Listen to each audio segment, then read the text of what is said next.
Right.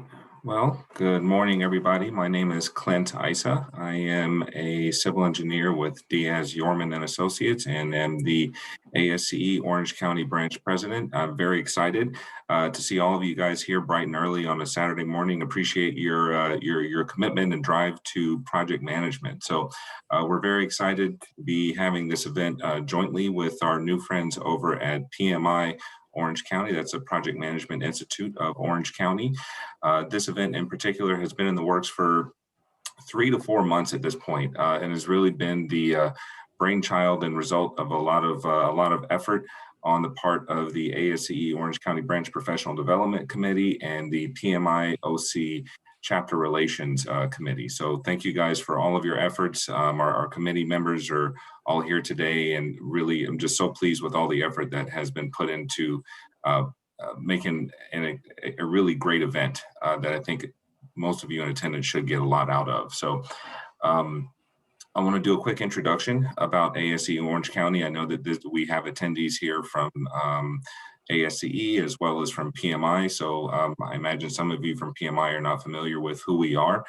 So ASCE is the American Society of Civil Engineers, and like PMI, we are a worldwide organization with over 150,000 members, most of whom are here stateside, but really from all over the world. Orange County branch is a small but very successful part of ASCE that is supported by 6 technical institutes, 15 committees, and more than 100 volunteers here locally in Orange County. And a big part of what we do, the focus of our organization is technical training and leadership development, which is a big part of the reason why we're here today. So this is a natural partnership between 2 organizations, because a lot of what we do as civil engineers is project management. So with that, I'm happy to introduce my newly minted counterpart at PMI-OC, who will talk a little bit more about their organization, after which I'll introduce our first speaker to get the event going. So I'll turn it over to Narmela. Good morning, everyone. Thank you, Clint, so much for that introduction.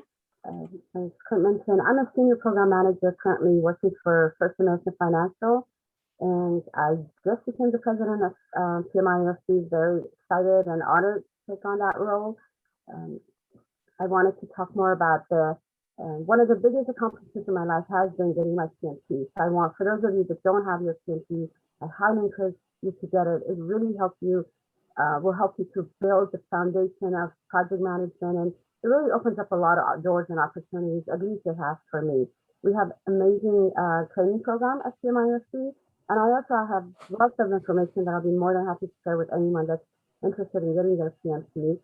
We have additional programs that we're doing. You know, we would love for you to join our chapter and become members. We have volunteer positions open.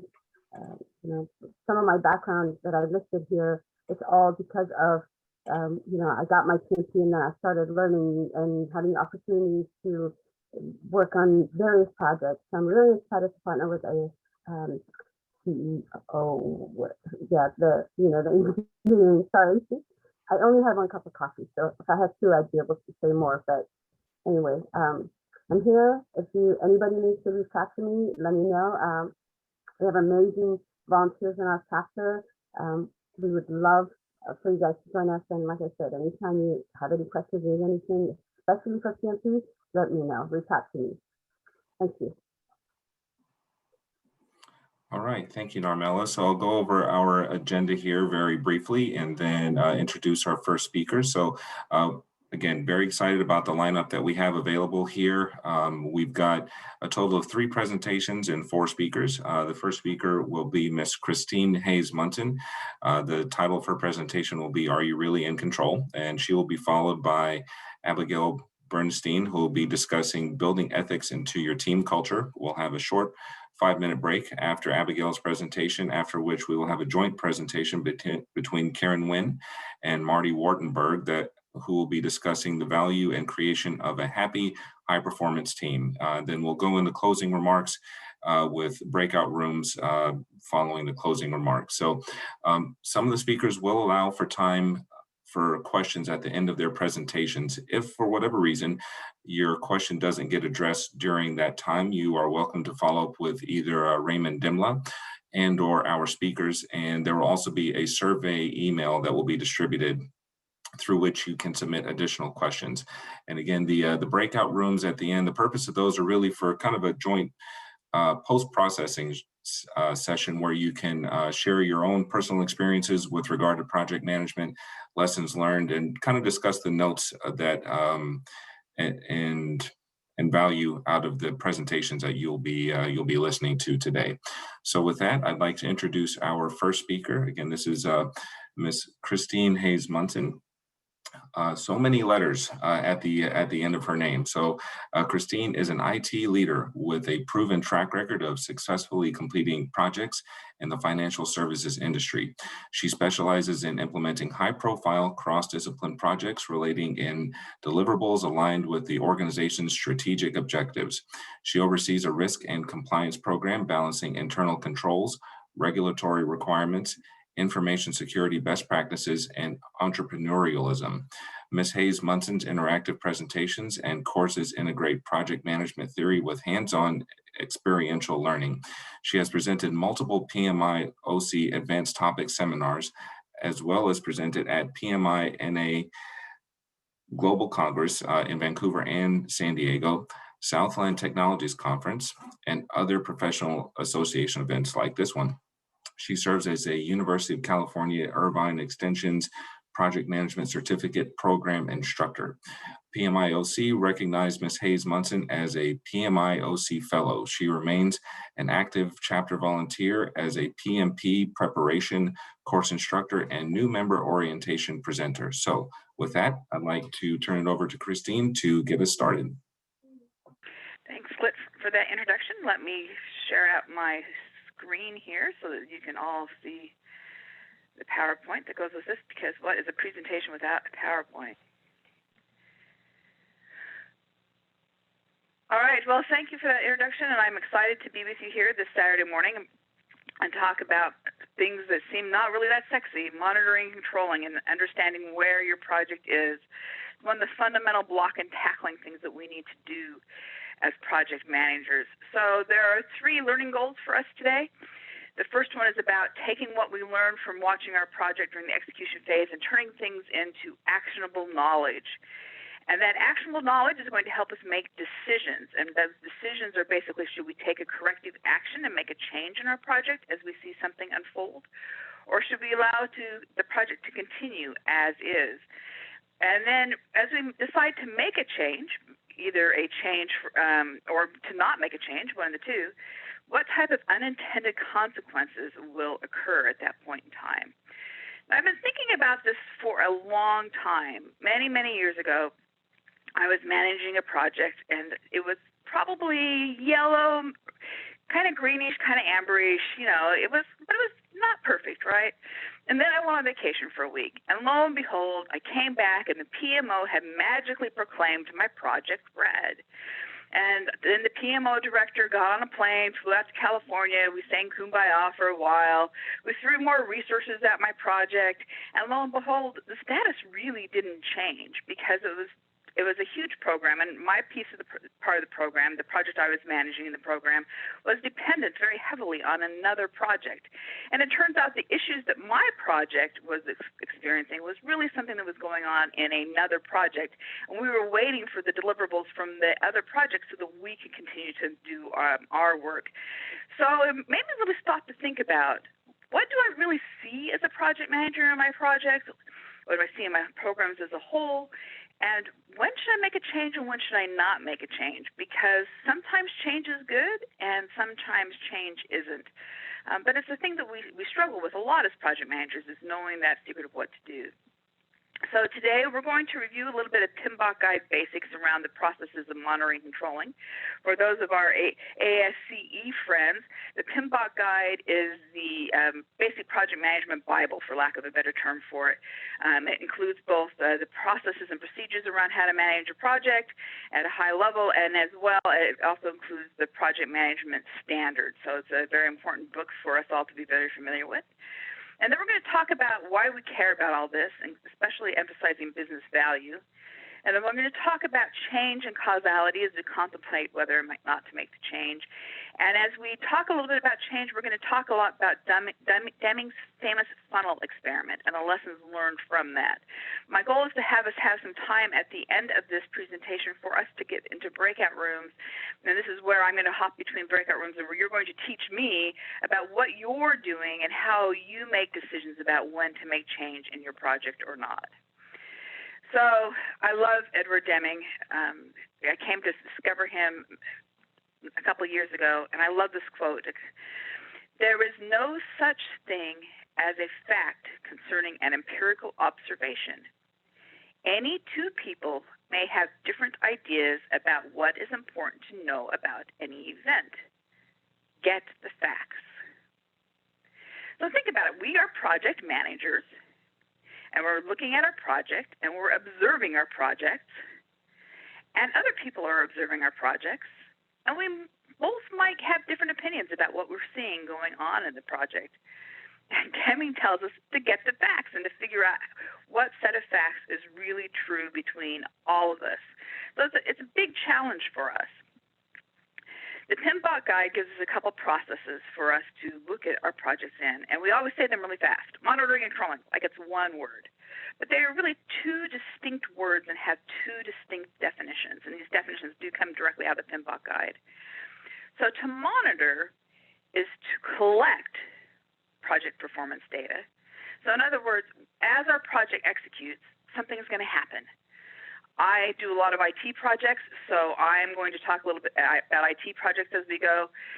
So when we collect performance data, for example, say we're doing testing on a software development project, we have 100 test cases. And at this point in time, we have executed 50 test cases. Is that good or bad? I don't know. It's just we've collected the data. We also are supposed to send out a status report every Friday. It goes out every Friday. Is that good or bad? I don't know. I'm just collecting the data saying it goes out on Friday. So we collect project performance data, and then we produce performance measures, which is actually going to come out of the other process, out of the control process. And then we report and disseminate performance information. So we're telling the world every Friday when we send out our status report, every Monday, whatever day of the week you send out your status report. And the goal is all of this is somehow to educate the people who need to know about your project sponsor, your team members, other stakeholders in the organization or your client organization about your project. But it doesn't really give them a lot of power to make decisions. The real decision-making information, I think, comes from the controlling process.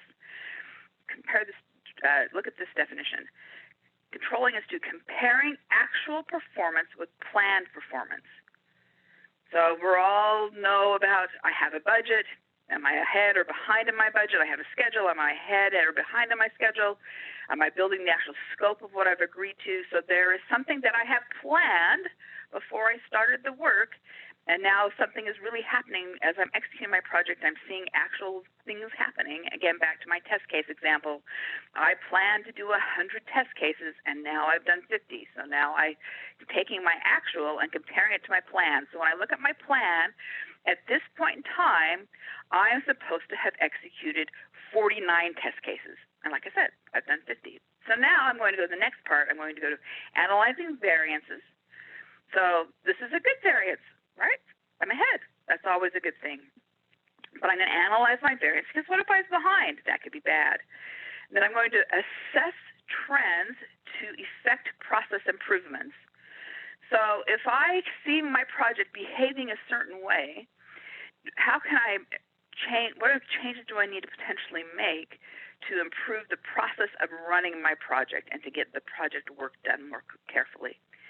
And then we're going to evaluate possible alternatives. And finally, we're going to recommend appropriate corrective action as needed. So again, have test cases. I've executed them. There's a variance between my plan and my actuals. And then I'm going to analyze that variance, determine if there's a trend there, and if I should make any corrective actions. So some real deep thought that has to occur that a lot of times we are in such a hurry to get done that we don't take the time to get it done. We have some tools under how we monitor and control, and these are the specific processes that come out of the Pmbok guide. The first one, monitor and control project work, is an umbrella process that covers everything.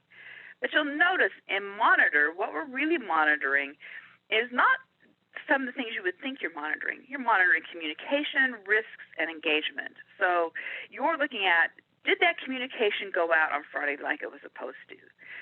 Are the stakeholders being engaged? And more importantly, I'm monitoring my environment to see if any of those risks have become issues. What I'm actually doing my analysis against about variances is I'm looking at my scope, schedule, cost, quality, resources, and procurements, with a heavy emphasis on scope, schedule, and cost to make sure that what I have planned is what I'm really delivering, and to make corrective actions, if needed, or maybe not make corrective actions if there's a variance. If we decide we want to make a change, we see down here there is perform integrated change control, and this is the process by which we need to go through and get our changes approved. In the end, we're going to have that final validation by our customer where we have validate scope. That's when our customer comes in and says that they accept the deliverable. So think about it as if you were going to your car dealership to get your car fixed.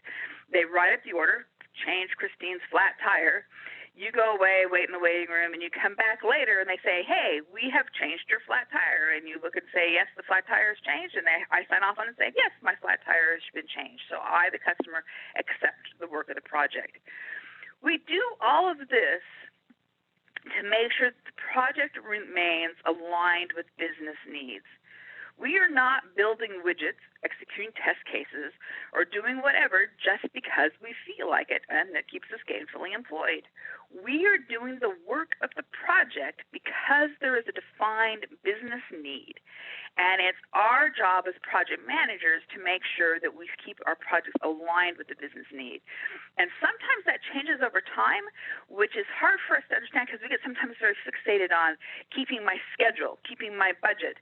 But what if the business need changes? So we need to be cognizant of that. A lot of times we as project managers get busy in just doing the work. These are some of the verbs that come out of the processes for monitoring and controlling out of the Pmbok guide. And a lot of time we just get busy doing the work of the project and we forget to look up and actually see, are we truly maintaining and aligning with the business need that we're attempting to address? And of course, we know that there are a lot of tools out there that we can use. In the analysis, you see all sorts of different analysis talked about in the Pmbok guide. And then there's all sorts of other tools that we can use. Most of us have probably used one or more of these throughout our project management career with varying degrees of success. The one that I really want to point out here is root cause analysis. As we start to think about making changes in our projects, we really need to understand the root cause of what's going on. So again, back to the example I gave back at the very, very beginning of this presentation, the PMO called my project red. They threw resources at my project and it was part of the program, but the root cause, the reason my project was behind was because of something that was coming out of another work stream. And we did not do collectively a really good root cause analysis, and we spent a lot of money that we didn't need to spend on resources, and we wasted a lot of time to be able, before we finally figured out what the root cause was, so we could truly make the changes that really needed to be made in the project to address the business need that the project was being undertaken to address. So we do a lot of monitoring, controlling, and we make a decision about, are we on track? Are we behind? And it's our job as project managers to inform all the stakeholders. And the stakeholders will also have their own perceptions about where we're at. So we try to shape those perceptions through our communication, but we also need to listen to what they're telling us. So sometimes the numbers might look like we're on track, but the stakeholders might say, maybe not so much. So let's look at some research that kind of is very humbling as a project manager. So PMI does what they call the Pulse of the Profession report every year, and they just barely released the 2021 one. So let's look at this really complex chart. in greater detail. So the question that they're asking is, in your estimation company, what percentage of the projects completed within your organization in the past 12 months meet one of these criteria? And we'll talk about each of these criteria in detail. And they're showing the mean percentages. So the one that I always think is humbling is that they deemed it a failure. So if the trend here is if you can't read the chart, is from 2019, 20, and then 21. The good news is that project failure percentage is going down. The bad news is that's 12% of projects that are failures. And that means that's 12% of money that's being spent by an organization out of their project budget that's just causing a loss, taking away from my bonus, taking away from my company's ability to survive. So our goal as project managers, as we monitor and control our projects, should be to really actively think about, should we be potentially recommending our project be shut down and closed and not be wasting money for the firm because the business need has changed. I, again, work in IT, and I have seen those software development projects where the IT people make this beautiful software. It's beautiful. Does everything you should and want it to do. Washes your dishes, washes your car, makes your bed, anything you want it to do. But the end users don't like it. It didn't meet their business need. So we spent a lot of time and money to make shelfware that eventually became something we had to retire. So let's look here at the middle of this chart. There are a lot of lines here. These are what are the basic nut and bolt things of scope, schedule, and cost. The very top purple line, the very, very top purple line here, the dark purple, is about, was it completed within budget? So 62% were completed within budget. So that's usually a good thing. People like to have their projects completed within the original budget. The light blue line here is about completed on time, and they said that 55% in 2021 completed on time. So then the next line is a failed project budget lost. I'm not really sure the difference between this orange line versus the complete failure line. They put it in every year, and I have that question every year. Someday I'm going to talk to PMI people who do the research and ask them. And then this light purple line here at the very bottom is experienced scope creep. And they said 34% of the project experienced scope creep. So that's kind of a huge indictment against us as project managers. Here we've worked very hard, and Narmela talked a little bit earlier about earning the PMP, and a good share of us in the marketplace right now have the PMP, especially in Orange County. But still, at best, we're getting a D. 62% of our projects came in on budget, and only half, 55% completed on time, which if you think about business need, that could be a significant challenge. Now, this next slide is part of the slide is even the most humbling. This is met the original goals or business intent. So only 73% of the projects that these organizations talked about met the original business needs. So notice it didn't talk about whether or not you were on time or whether you were under budget or on budget. The goal here is, did you meet the business need? And only 73% of our projects met the business need.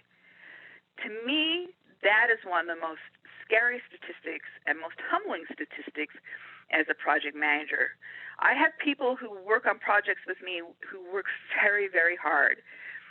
And to think that we delivered a project that didn't meet the business intent is sort of scary. So we need to keep our eyes on the big prize. What are we doing to deliver our project? So the new Pmbok guide that's coming out, according to PMI, is going to talk about projects as value delivery systems. The new Pmbok guide is supposed to be released in August of this coming year, or this year, excuse me, August 2021. And they're going to talk about project outcomes and then link those project outcomes to value. And as you remember, a project is defined as a temporary endeavor that's going to produce a product or a service. And this is how I like to think about projects. There is something going on in the organization itself that says, hey, we have a need. We need to do X. We need to build this widget. We need to put in a new piece of software. So there's a project organization that's spun up. That project organization is a temporary organization that we as the project manager lead. And then eventually we're going to transition our project to business as usual operations back to the organization as a whole. And the goal throughout the whole project is to maximize the value to the business. And if you talk about agile development, a lot of times you'll talk about minimum viable products and things that can be released to the marketplace as quickly as possible so that you'll start to see some of that business value while the project is ongoing. But the bulk of the value, as you'll see, is derived from the result of the project when it's in the business as usual part. So now we have a challenge. How do we as project managers think far enough ahead as we make decisions and encourage people to make decisions about our projects so that we can see the value in the business as usual? So as mentioned in the introduction, I teach at UCI, and one of the case studies they always like to use for projects is build a restaurant. And when we start talking about what type of changes you would approve, one of the ones that students always like to talk about is, if I'm going to have a restaurant, should I add a breakfast menu as part of my delivery of this project? And oftentimes they will veto that because it will put their project over budget or behind schedule, but they don't ever consider what is the business value of adding a breakfast menu to the organization as a whole when they do the business as usual. So we need to think about and look beyond just the finite nature of our project to the more infinite nature of the business as usual operations. So when we start thinking about making changes, we have to realize that any change that we make in our project can impact what's going on today in our project, as well as the business value that will be delivered over time in the business as usual operations. So I like to think about this as a slinky. Remember slinkies? We all played with them as kids, or at least hopefully you could play with a slinky as a kid. And when it first came out of the box, it was beautiful and perfect, and the coils were perfectly lined, and the thing was really smooth. And I always played this in my grandma's house, so we'd take over the top of her stairs, and she had this old 100-year-old house that had stairs that were straight up and down. It would just go down the stairs so fast. It was beautiful. It was wonderful. But, I was a kid, and I didn't treat my slinky with the respect it deserved. And sometimes one of the rings, the coils, would get bent a little bit, so now the slinky no longer is perfectly smooth.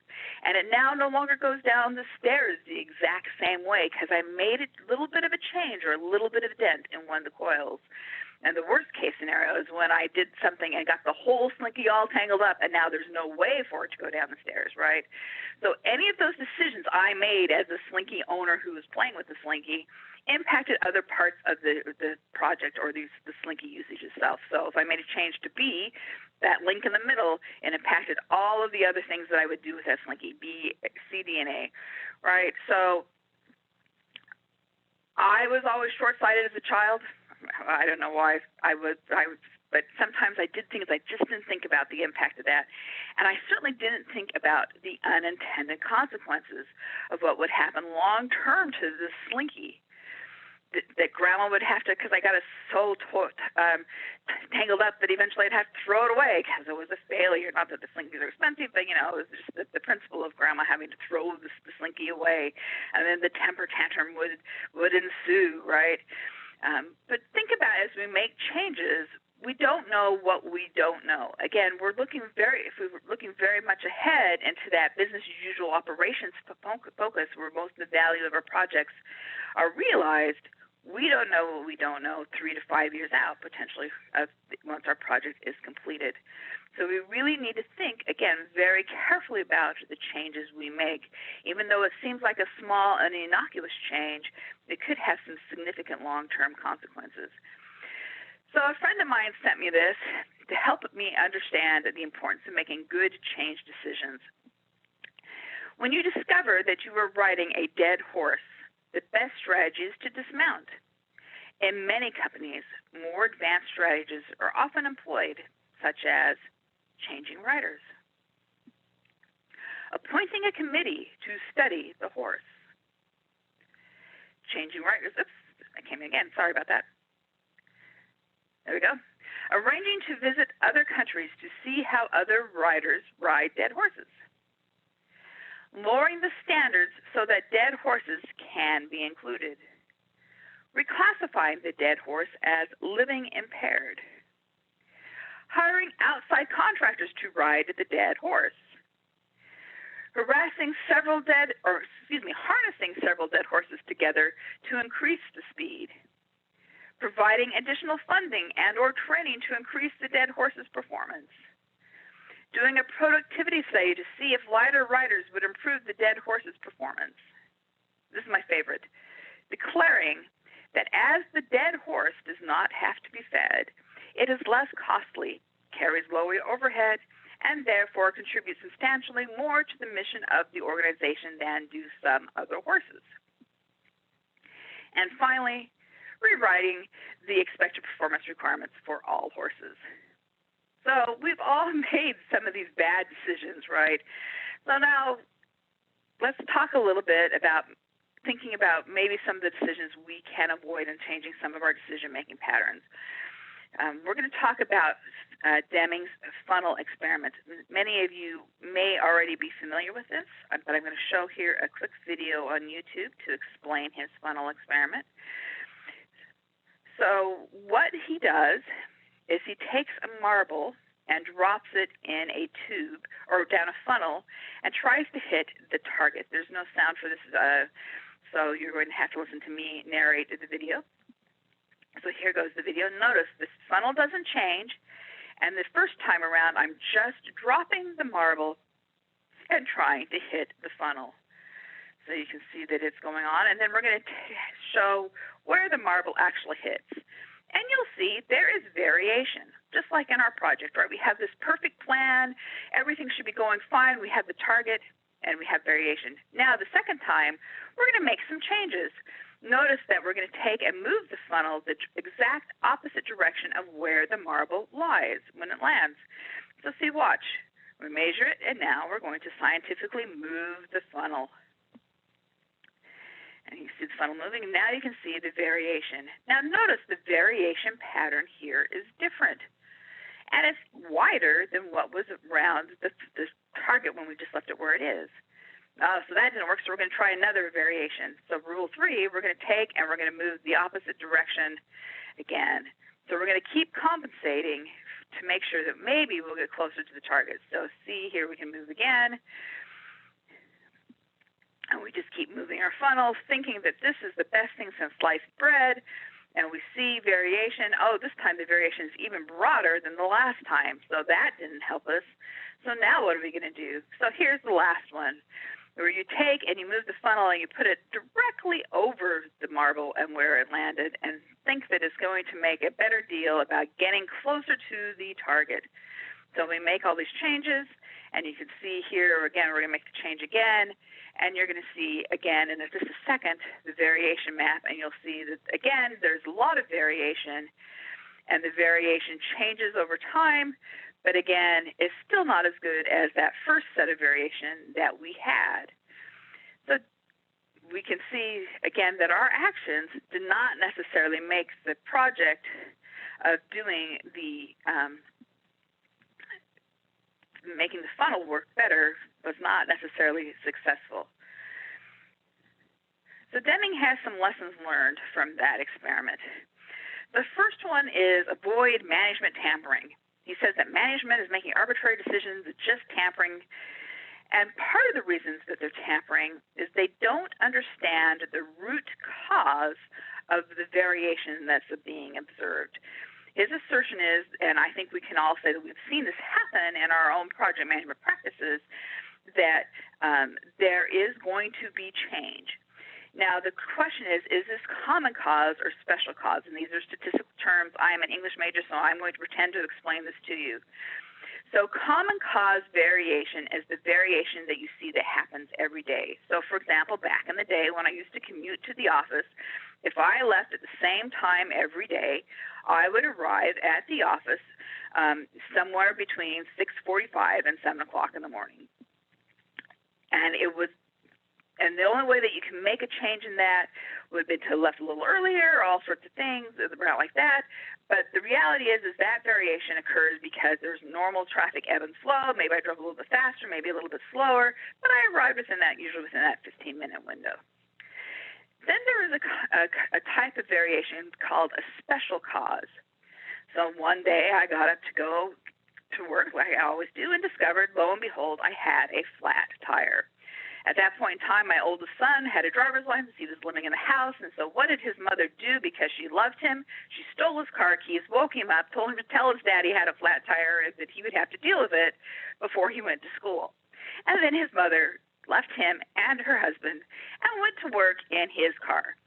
Now, did I still arrive at work between that block of 6:45 to 7? Yes. But there was an extenuating circumstance that I now have a variation that's caused by a special cause that needs to be fixed, because everyone knows, hopefully everyone knows, it's not a good thing to drive a car with a flat tire, because you could do serious damage to your vehicle, get yourself in an accident, all that type of stuff, right? So it's very important for us to look at variation and determine, is it just normal variation, like when we saw the funnel over the top of the target and it was normal variation, or is there something going on like the flat tire scenario? I love this. Deming says a lot of changes that management makes is they're just overreacting. And I think that we've all had that happen, right? The stakeholder or the sponsor or the client comes to us and says, oh no, the sky is falling. And we make a change really quickly because we all have overreacted based on the sky is falling. One of the things that happens is when we overreact and we manage to tamper, we can cause losses, and then we can increase the variation. We definitely saw that when we looked at the results of the funnel. And his argument is sometimes the process should be just left alone. And then he also talks about, as he goes on, that there are potentially things, if you truly understand the root cause of what's going on and causing the variation, that you could do to potentially streamline the variation. One of the things he talks about is changing the height of the funnel. One of the conditions of the experiment is the funnel height always remains the same. But if you put the funnel closer to the target, you're going to have less variation. And the other way he said to have less variation was to put some sort of terry towel or some other substrate down on top of the target so that the marble wouldn't move. It would stay on the target. So again, doing a root cause analysis to truly understand what could be done. And hopefully the idea is that we are smart enough as project managers to understand what the common cause versus the special cause variations are, and to really think through and understand what the changes are that we are making. So now we're going to take about 20 minutes, give or take, and we're going to break into breakout rooms. And this is where I tell my students to take a screenshot, because when you go into your breakout room, you will not be able to see these questions. So please take a screenshot. The questions that I would like to have us all discuss is, what tools do you use to determine if your project continues to align with the business needs? So we've talked about a lot of tools and a lot of things, but as we're looking at our project and how it's being executed, what tool, how do you as a project manager check to make sure that it aligns with the business needs? And do you consider the business value when you make decisions about whether or not to implement a change in your project? Do you consider the business value when you're making change? Number 3, have you ever decided to leave the project as is rather than making a change when you observe a variance because you determined it was special or common cause rather than the special cause variation, so you left it as is? And finally, which I think is a very telling one and a very humbling question, have you ever made a change to a project which you later regretted? Have you ever made a change to a project which you have later regretted? All right, make sure you have your screenshots. This is your last chance, and now we're going to put you in a breakout room here. I can go ahead and do I don't that. have the ability to do that. You're going to have to do that for me.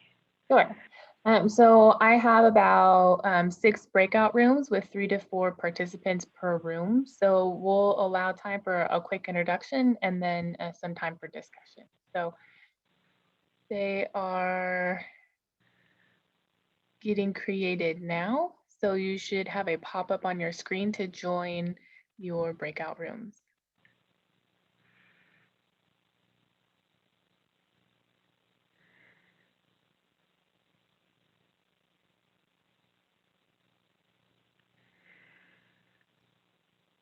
All right, I see a couple people still here in the main room. Do we need to do anything to get them into the breakout rooms? Yes, I can manually move them. Okay. Because unfortunately, even though I'm a co-host, I can't do the breakout room. Oh, there it is. There's the breakout room thing. It appeared for me now. Okay, I'm going to go bop around between different breakout rooms and see how they're doing, and then keep an eye on the time. Perfect.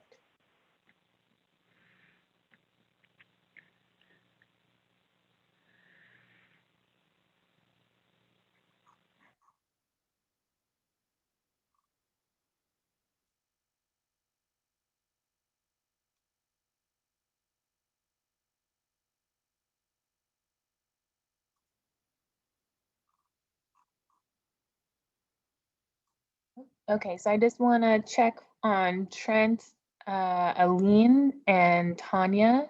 If you're there, if you'd like to join a breakout room.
All right, I think we have everybody back at this point in time. So if you're like me, I thought the discussions were excellent. I had the opportunity to go to not all the rooms, but most of the rooms.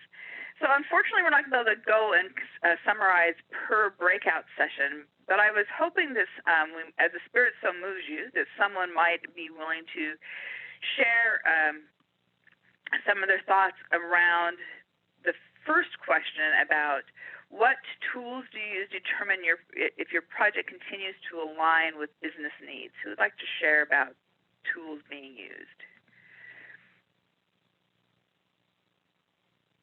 Just go ahead and unmute yourself as the spirit so moves you.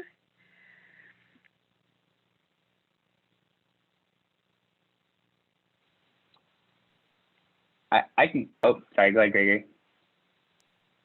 Yes, one of the things that we talked about was continually going back to the scope statement at various checkpoints during the project and making sure that the business objectives that we originally defined and identified in the scope statement are what we are still tracking towards with our project performance.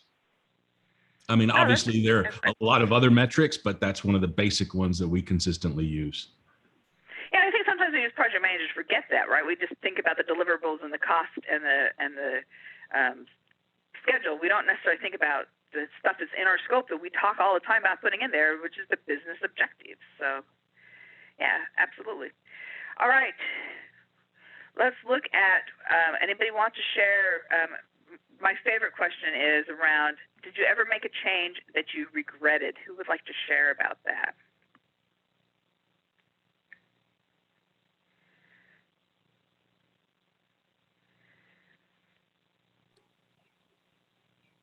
And none of us have ever done anything that we regretted as a project manager. We're perfect, woohoo, all right.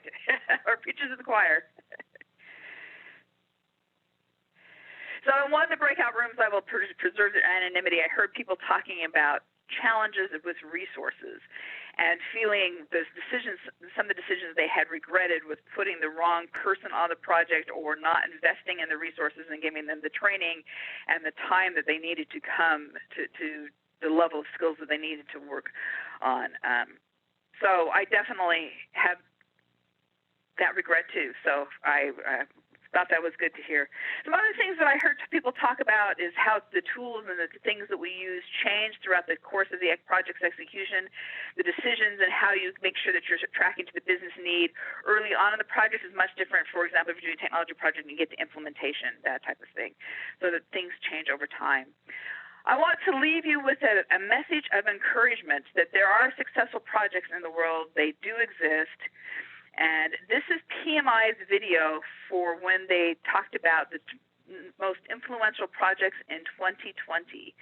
So it's a short video here, so I want to end with that and have you be inspired to go forth and be one of those projects that everybody wants to be like. So here's the video.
So may all of your projects be on time, on budget, and most importantly, realize the business value that they were intended to achieve.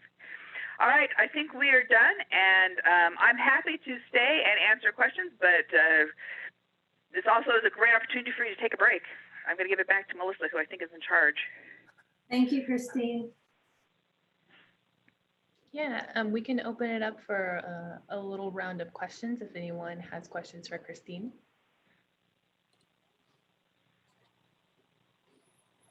So Christine, I've got a question for you, and it kind of ties back to the breakout room exercise. The second question that you posed about,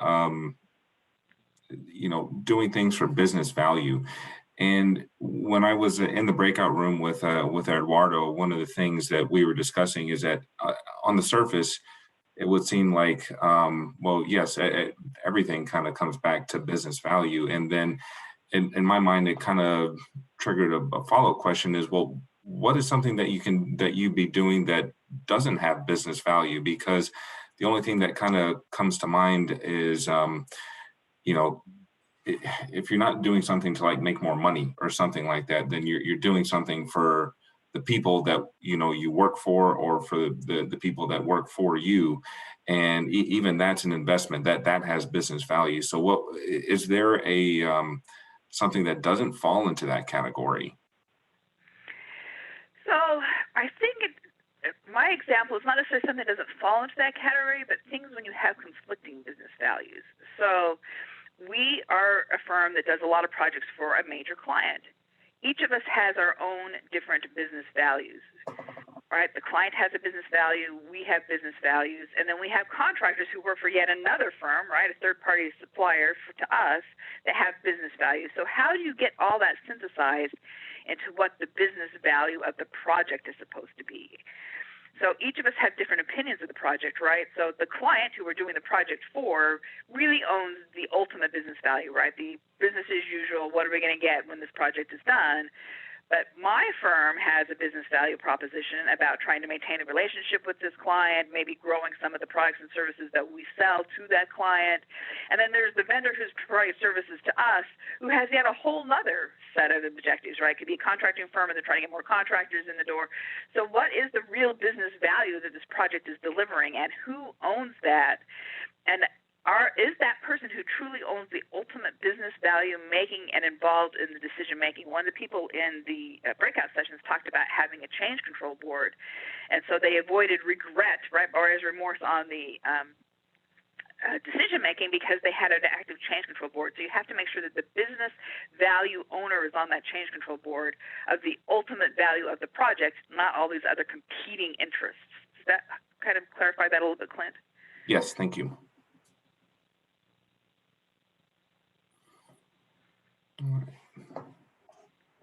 And does anybody else have any other questions?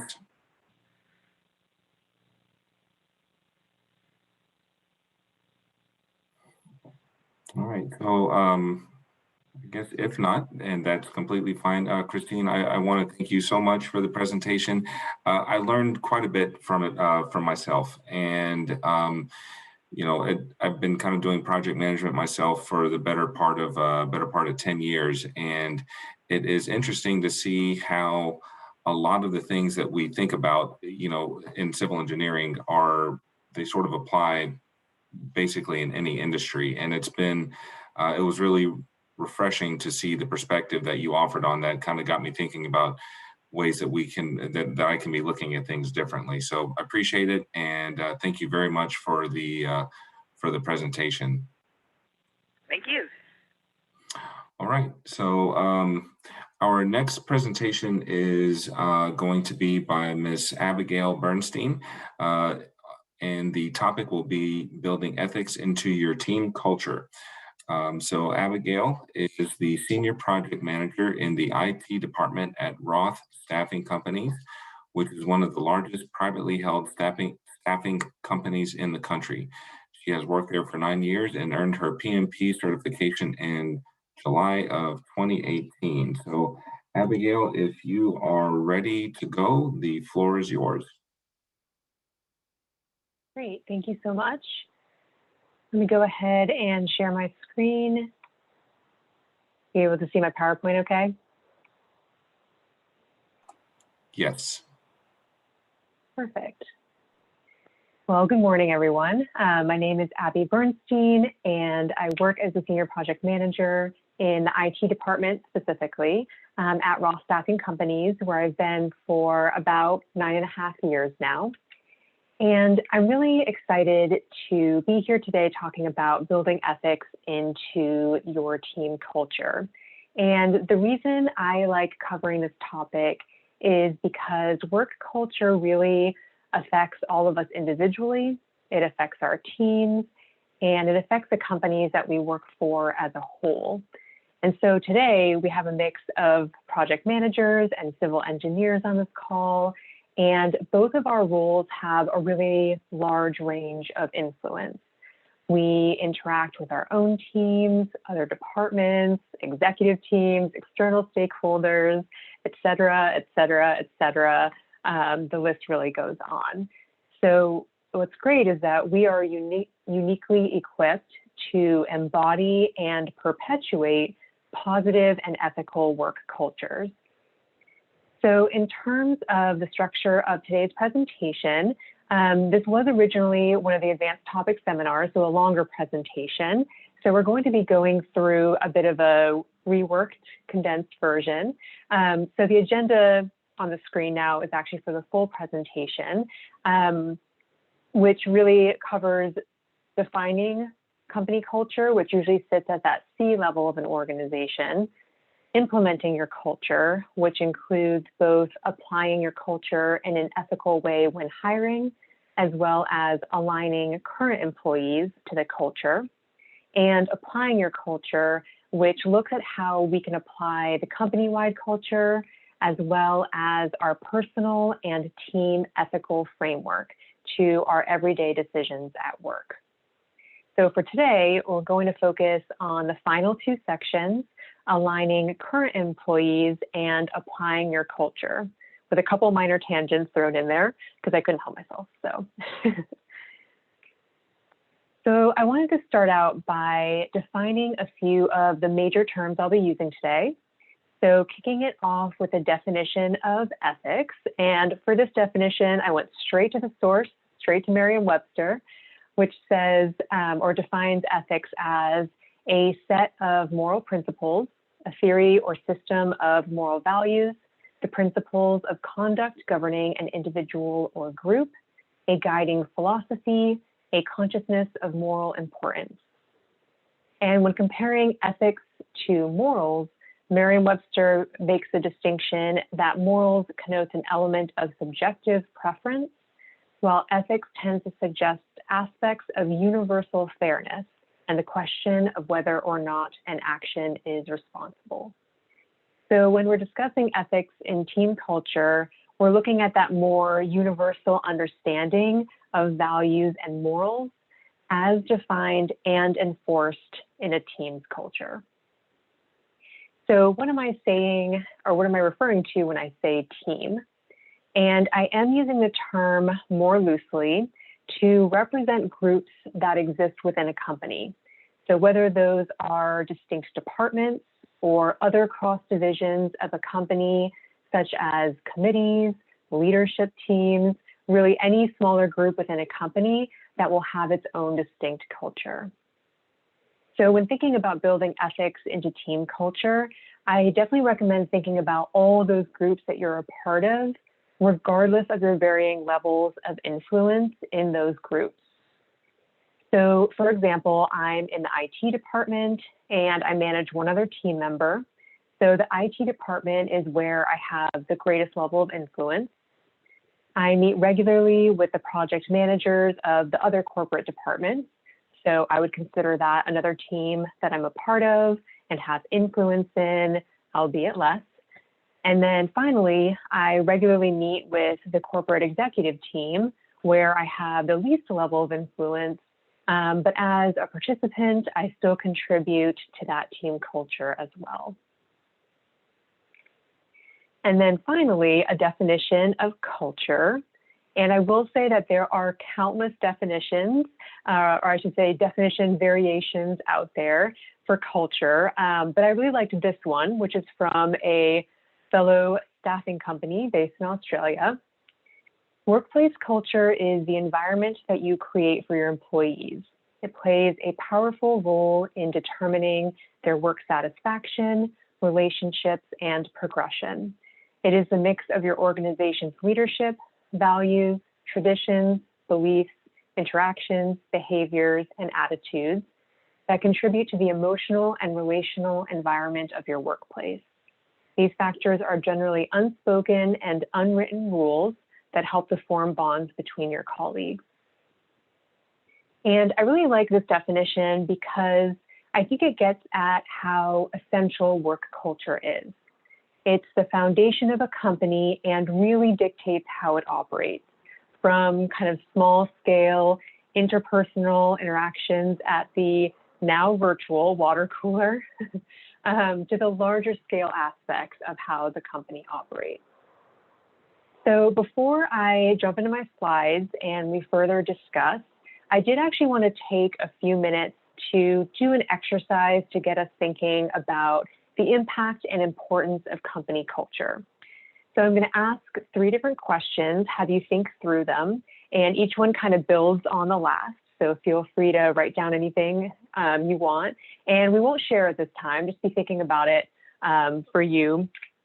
And so the first questions are, or the first piece of this, I should say, are answering the following questions for yourself. What is most important to you? Or another way to phrase that would be, how would you define your values? What makes up your belief system and traditions? How do you act on your values and beliefs? So I'm just going to give you a couple minutes to think through that. Again, write down anything on your side if you want to.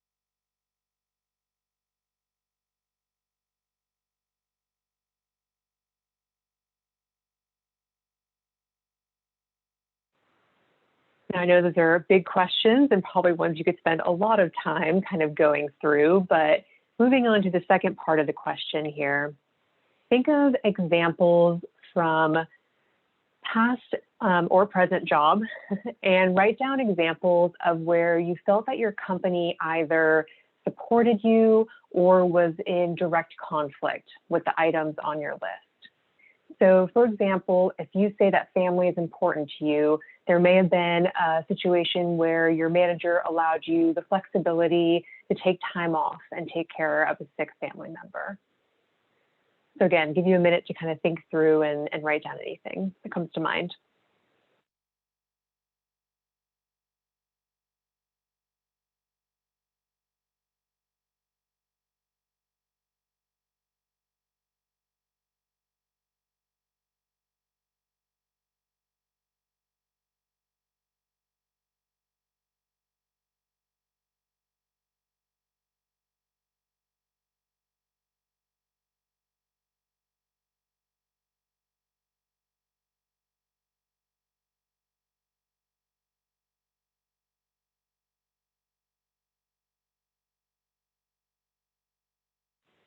All right, and then final question.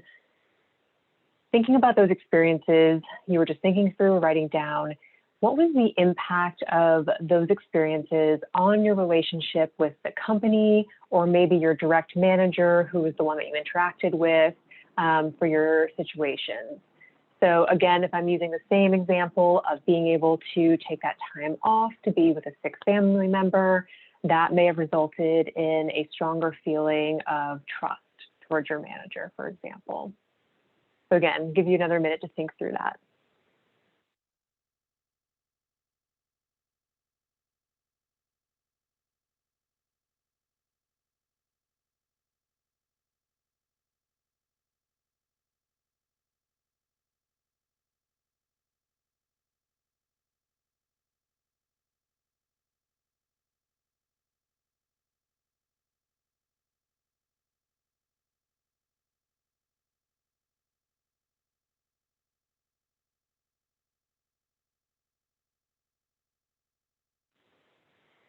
Great. So the reason I wanted to start off with this exercise is to get us all thinking about the importance of culture.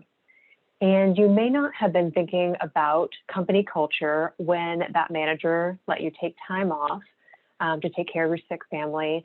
But the fact that the manager understood and respected your values and also had the company leeway to actually give you that time off is reflective of team and company culture. And how those on your team either feel that cultural alignment or feel a disconnect, or worse, a direct conflict with their values is important to relationships between team members, next level managers, and the company as a whole. And we'll actually be diving into the benefits of that cultural alignment throughout the presentation. So we won't be focusing on the defining your culture part of the original presentation, but I did want to touch briefly on it and discuss a couple points about defining company culture that actually ties into the sections we will be discussing. So the first is all companies have a company culture, and some companies put a lot of effort into defining their culture, which will result in company-specific values, mission, and vision. So for example, this came up when I was looking at various company websites and at the culture that they kind of put front and center. I found a company that had having fun as a main aspect of their company culture. For them, having fun was front and center and one of their core values because it was important to them at that foundational level. And for other companies, while having fun at the workplace may be important to them, it's not something that they deem to be foundational, or maybe it's just secondary to other items that are their true foundational values. So as part of defining their culture, companies will finalize what is actually foundational to their company culture. For the companies that invest in defining their culture, they'll likely communicate that culture front and center, like what I was seeing on company websites, and they'll use it when building relationships with other companies, potential new hires, and their own employees. For those companies that don't emphasize culture, so they don't work to define it or use it as a differentiator, they still have a culture. And they may focus on profit as their main and maybe only driver, and the work culture will revolve around that. But it will still drive how the company operates and their employees' experience working for that company. The second point is that part of defining your culture is defining the how, or the expectations that go along with a company's values. So for example, if part of a company's vision is to be the best in customer service, that's great at a high level, but if you tell your new employee, go be the best in customer service without any sort of other guidelines, you're really leaving it up to their interpretation of what that means. So by putting some definition around how to achieve that specific to your company, you equip your employees to make it happen. So sticking with this example, being the best in customer service may be further defined as being truthful and respectful in all communication. And I bring this up because the how is often where the ethics that are foundational to your company are going to be captured.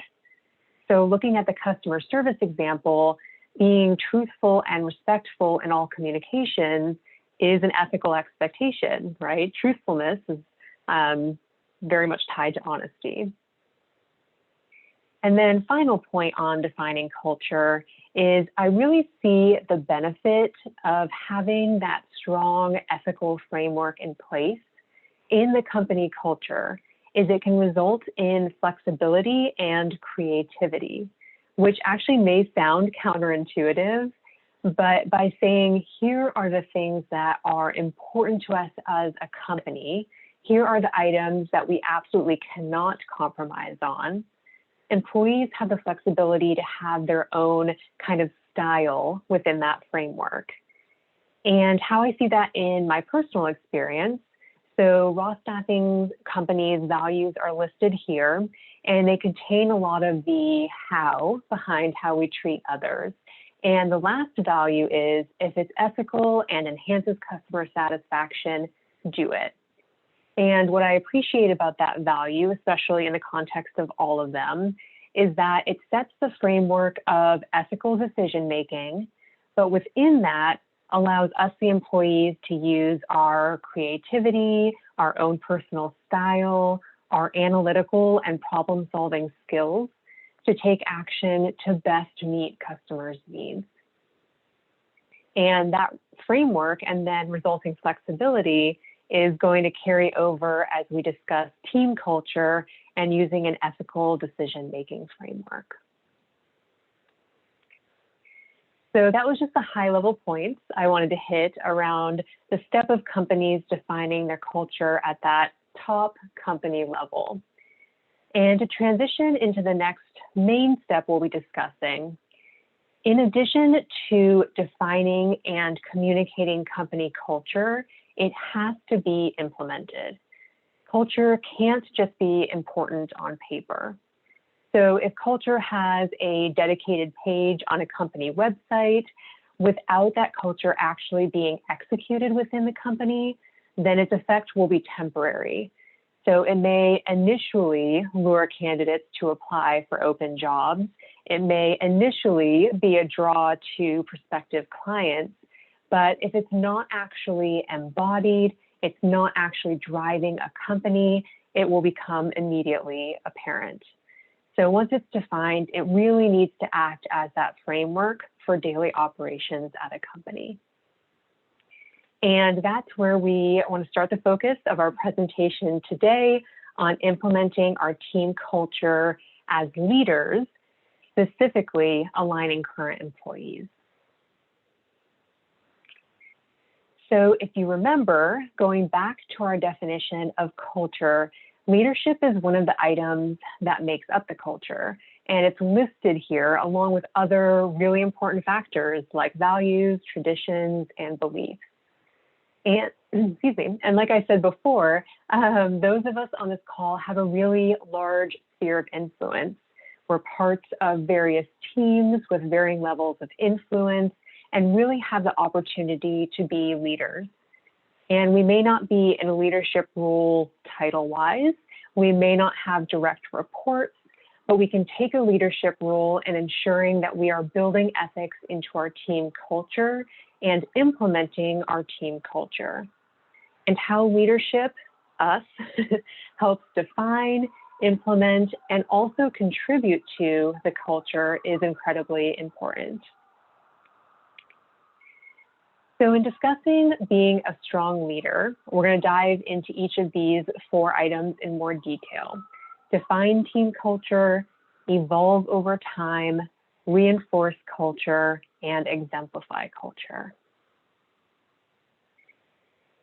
So when looking at defining team culture, those of us on this call may not be defining culture at that company level, but we have an active role at our team level. As leaders, our role in this is to own and exemplify that culture and hold those on our teams accountable to it as well. And this is especially important because while ethics may be built into the foundation and the framework of the company culture, it has different applications across different teams.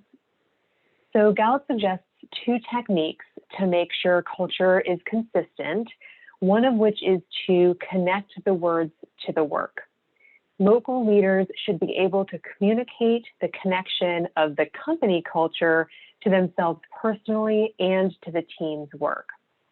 So they provide the following example, which is what's on the slide here. So this connect the words to work may play out differently on different teams. Integrity might mean one thing to an accounting team, another to a sales team, and something else to an IT team. But with a strong culture, all those teams can bring integrity to life each day in a way that drives business results. So in IT, some of us have access to sensitive data that others in the company don't. So looking at the example of integrity, that means not looking at information we shouldn't, certainly not sharing it. To the sales team, integrity might mean not selling products or functionality that aren't actually available, not making promises that can't be delivered on. So as leaders, we're responsible for identifying how the company-wide culture applies directly to our team and making those expectations clear to those on the team. So I actually wanted to open it up for feedback, and I realized I don't see the chat anymore, which is probably, oh, here we go. So I did want to open it up in case anyone wanted to share examples of specific applications of your company culture to your team or to your work directly. And again, when thinking about teams, that could be your specific departments or any of the other types of teams that I defined earlier. you want to go ahead and put that in the chat, we'd love to hear others, whether it's IT, you mean the same line of work as me, or any other departments.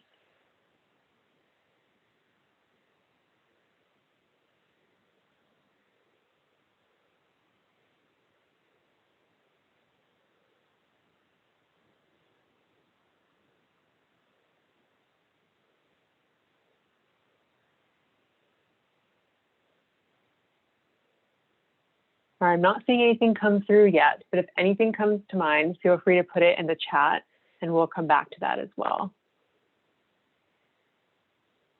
So moving to, I did see something come through. Thanks, Raymond. To work collaboratively, if I can say that, with our clients. That's a great one. I think collaboration too, when talking about kind of values and how that ties into a company culture, I think collaboration requires a lot of, trust, communication, honesty, openness. It really ties in to a lot of what the culture at a company. And then service, that's another great example. Thank you both. In terms of the next step here, there we go, into evolve over time.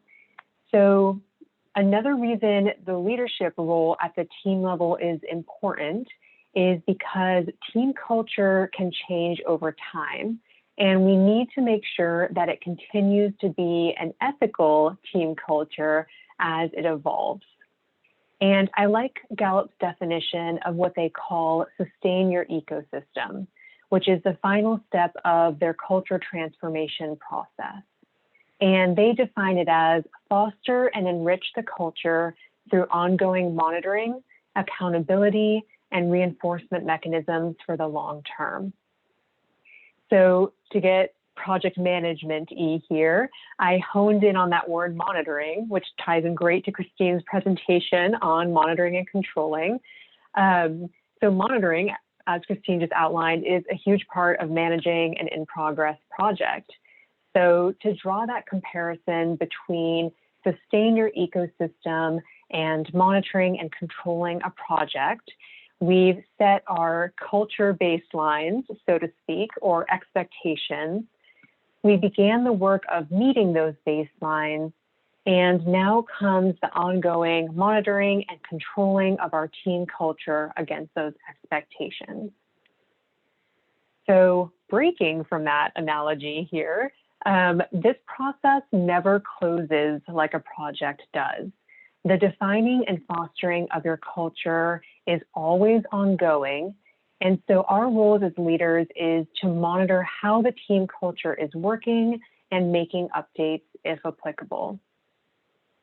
So although your team's culture gets defined based on the company-wide culture, it can and honestly should change over time.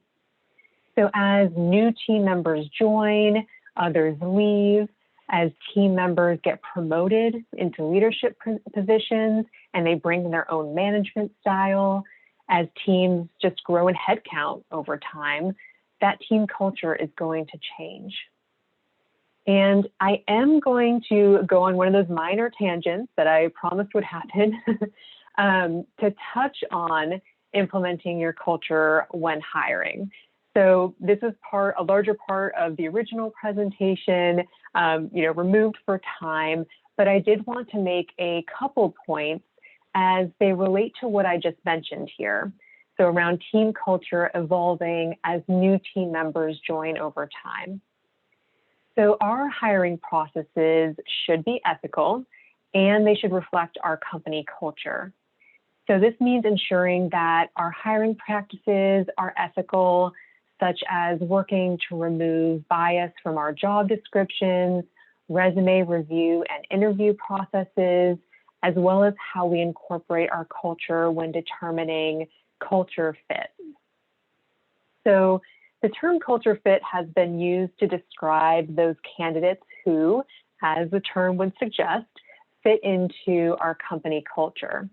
And if you were to Google that term, you'll still see a lot of articles that encourage hiring candidates that are a culture fit and the benefits of those hires. However, there's also a move away from that term and towards reframing the idea of culture fit to culture add or values fit. So the values fit approach focuses more on identifying candidates who shares the company's principles and values rather than on any specific trait. So again, focusing on alignment with the foundational pieces of the company culture that actually matter. And then culture add is defined as looking for those candidates with new and unique skills and viewpoints who will help shape the culture versus just perfectly fitting into it. And the benefit of these two approaches is that they attempt to emphasize finding people who will thrive within the organization while also introducing new ideas and perspectives. So you're not looking for cookie cutter candidates that fit perfectly into a mold. So there's still an element, an element of making the culture a focal point in the hiring process to help determine if a candidate will thrive in your organization. Of course, you want them to be successful. It just shifts the focus to looking for a fit where it actually matters. So those framework values established as part of the company culture, as well as seeking out those who are going to contribute to the culture with new ideas and perspectives. And this is where strong ethical leadership continues to be important. We are responsible for ensuring that the company level culture and the ethical expectations act as that framework and encouraging evolution for the more flexible things like leadership styles. And one of the things I appreciate about having been at the same company and in the same department over the last almost decade is having seen that evolution. So there are some on my team who have been here much longer than me, many new team members who have joined since then, and I've really seen our culture go through changes over that time. But having that overall ethical framework has allowed us the freedom to bring our own unique perspectives and values and contribute to the overall team culture. So I wanted to open it up in the chat again, see if there's anyone who can speak to this from your own personal experience of, have you ever seen examples of some of that positive evolution in your team's culture over time? I'll give a couple minutes here if anyone wants to speak up to this. It looks like a couple other items have come up from the last chat, so I'll speak to these as you all are thinking and responding to this one as well. So this was ways that we've seen culture play out in our teams. So giving everyone an equal seat at the table, creating a safe space for people to speak up. Diversity of thought inherently embraces the diversity we wish to see. So thank you both for that feedback. That is great. And I like that these two items also kind of tie into what we're talking about now in terms of evolution and potentially hiring new team members, that those two items still continue to be important and kind of tie into that as well.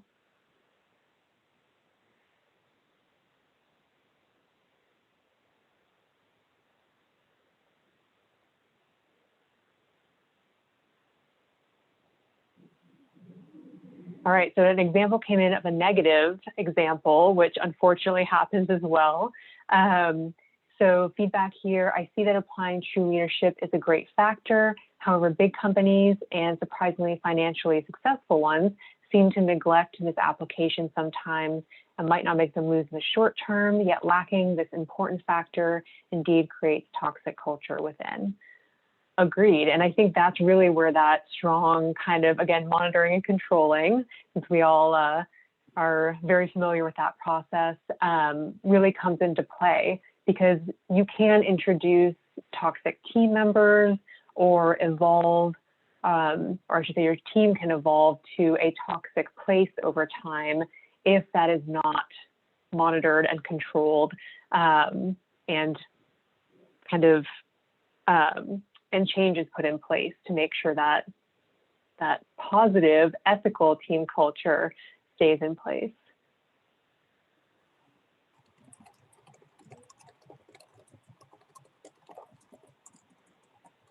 Any other feedback on this question here?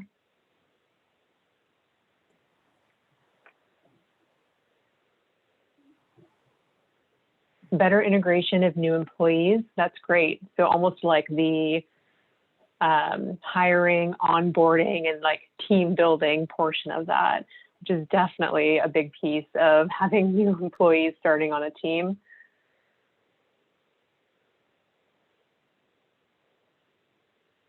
Another one here, in our company, being a tenured employee, bringing in new talent definitely adds a lot of value to the team, but also responsibility to become relevant that many tenured employees don't understand. Upskilling is a must. And that's a great point too.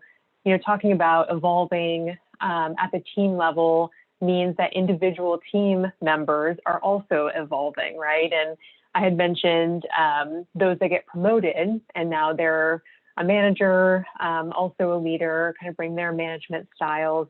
But even outside of promotions, you know, keeping your same title, but within your current role, evolving, upskilling, bringing new skills and also just new perspectives, right? We all learn over time.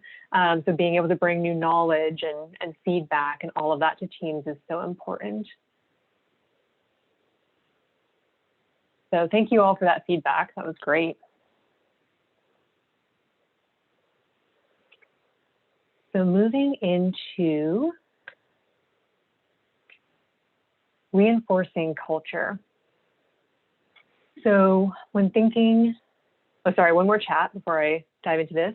How people are onboarded is so important. Even the best cultural fit can be soured if onboarding is poorly executed.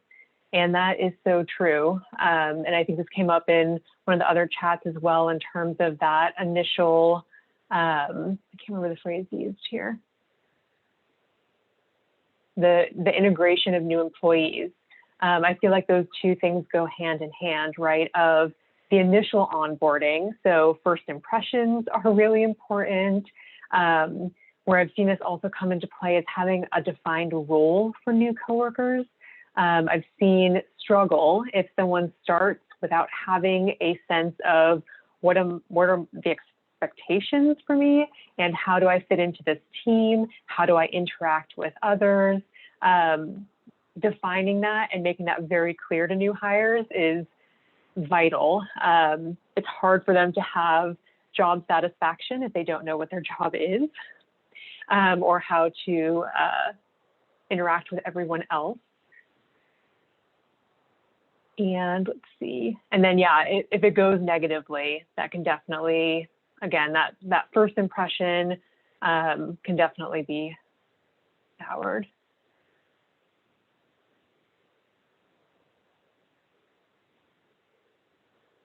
And then feedback here, challenging to recruit team-oriented individuals as opposed to self-interested individuals. And that definitely is a challenge. And I think that's where it comes into why culture is so important as part of the hiring process when hiring new employees. So there's the side of implementing your ethical culture in your hiring practices. And again, making sure job descriptions don't have bias, that side of it. The other side is, though, that culture is incredibly important, both for candidates looking for jobs and then for them to be actually successful at those jobs and having that alignment. So when looking for roles that are very team-oriented, that needs to be like very well communicated when hiring for that position, right? You're going to be part of a dynamic team, a lot of interpersonal interaction, a lot of team expectations, especially if it's something along the lines of, if a team member's out, other people take on their, whatever that is, client list, support list, whatever role that might be, making sure that those who are being hired for that role and onboarded understand that, are on board, and aren't someone that is more kind of on that individual path. And I have seen job descriptions that say kind of otherwise. They'll be very clear, must work well individually, must be self-motivated. You know, there's those keywords that you kind of pick up on. All right, I'm probably going to be operating in more of a silo, maybe less of a team kind of role. So I have to be, you know, very independent versus the ones that are, again, kind of more team oriented. But yeah, I definitely have to make sure that the people you're hiring and bringing onto your team have a sense of what that'll look like and that they'll be happy in that role. Great. All right, so reinforcing culture. So when thinking about the kind of practical day-to-day application, how do we hold the team accountable to these expectations that we have defined, that we've evolved over time, but they are in place? How do we hold them to those expectations? So there are likely awards and disciplinary actions at that company level that are defined in things like your company policies, you know, employee handbook, documentation. At the local leadership level, we may not be able to award something like monetary recognition. Maybe some of us can, that's great, but some of us may not be able to. But we should have other methods that we as leaders can implement. So private, one-on-one, or group recognition. And also side note here, since we're talking about employees being happy in their roles, that we really should ask our team members how they like to be recognized, not even just direct reports, but others that we work with often that we will want to recognize, and how they like that recognition to come about. So for example, there's some people on my team that do not like public recognition. You know, one-on-one is great, but call them out in a crowd and that's really uncomfortable for them. So knowing that and then recognizing team members. And this recognition really needs to align with our team values. So for example, if we only recognize people for hitting sales goals, for bringing in a certain amount of revenue, then we're really communicating to our teams that that's what matters, right? The bottom line, the revenue is what matters most. However, if we recognize those who are volunteering in their local communities, who are going above and beyond to exceed customer expectations, then that shows that we really value these things. Conversely, no one likes to talk about the disciplinary action side of things, but disciplinary action has to be enforced to reflect the culture. So if the company culture says we operate with integrity, but every time someone bends the rules, local leadership looks the other way, that's not a value that's going to be taken seriously. And really, at that point, it's not implemented in your culture. So I wanted to, again, open it up for feedback, because I always love hearing this for my own purposes to use, but does anyone have examples of positive reinforcement that you've really seen effectively uphold culture? So recognition was the example I gave. Have you all ever used or experienced, maybe it was used for you, in terms of that positive reinforcement?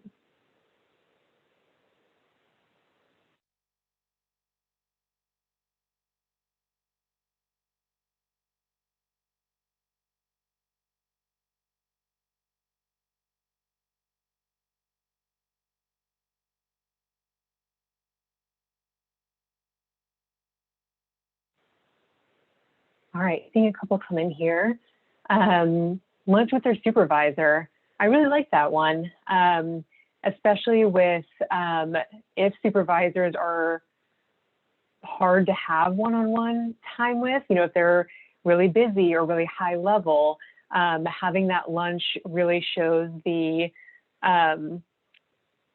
it's kind of a treat, paying for lunch kind of thing, but also just the value of time, right? Of sharing time with another person who, again, is probably very busy, may be more out of pocket than anything. So that's a great one. Handwritten notes of appreciation, gratitude, and encouragement from senior management. That is great as well. And I think too, again, from someone who's not senior management, I think also that the recognition at the senior management level coming downward shows that me as middle management escalated their good work, right? Which I think is very, when appropriate, a great way to recognize your team, to bubble that up and say, hey, this is very, this is on a team level that you as the executive leader would not necessarily see, but so-and-so did a great job. They went above and beyond. The thing that went live last night only would have only happened because they stepped in and made it happen. So really kind of bubbling them up and then having that recognition from that senior level down is a great idea. Let's see here. So team building activities, mentorship programs, early career professional events that have helped us reinforce culture. Those are great too. And I think that the ones also, so on the team building side, that really benefits the whole team, right? You're in theory equally having, bonding as a team and having that positive experiences, which is great. And then on the mentorship program and the career professional events, I personally find that a huge way for someone to express recognition in terms of, you've been doing a great job. I see ways you can grow in this area, right? Or if someone's looking to become a manager or to upskill, which we talked about before, saying, I see that in you. I think you'd be great at that. Let's make this happen. What training do you need? What mentorship do you need to make that? I want to invest in you and make that happen. So those are great examples of recognition. Shout outs when a job is well done, examples to the team, exactly. And that's a good, that can be a really good middle ground in terms of, I talked about like one-on-one recognition or like massive group, like company-wide recognition, which may be way too much attention for some people. But I love the idea of team recognition because in theory, most people are, comfortable with those on their immediate teams, whether that's a department or whatever that team looks like. So that's a great kind of middle ground for recognizing people as well.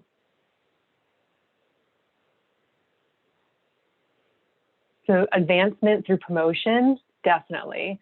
And again, some of us may not have the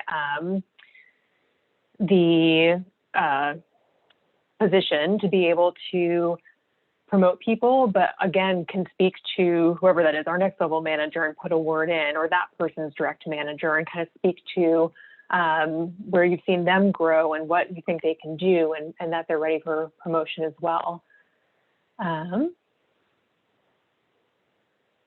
This is great. Thank you all for the feedback on this. Yeah, so a lot of what we're talking about here in terms of kind of the notes, the recognition, the one-on-one versus some larger ones. So someone shouted out like a national web event. So if you have a nationwide, even if you have an international company that you're working for, giving that recognition at kind of that company level. Opportunities for feedback, definitely. And I think the feedback piece ties into some of that growth and the mentorship and investment side of things as well, as you want to make sure that you are giving that feedback to your employees so that they can grow. And then feedback here around, so leadership for reinforcing culture, having open doors is highly recommended, and setting ground rules is necessary on the other hand, definitely. So again, the ground rules is kind of those expectations, making sure you hold your team to that. And then having issues with negative managers, which can definitely undermine that.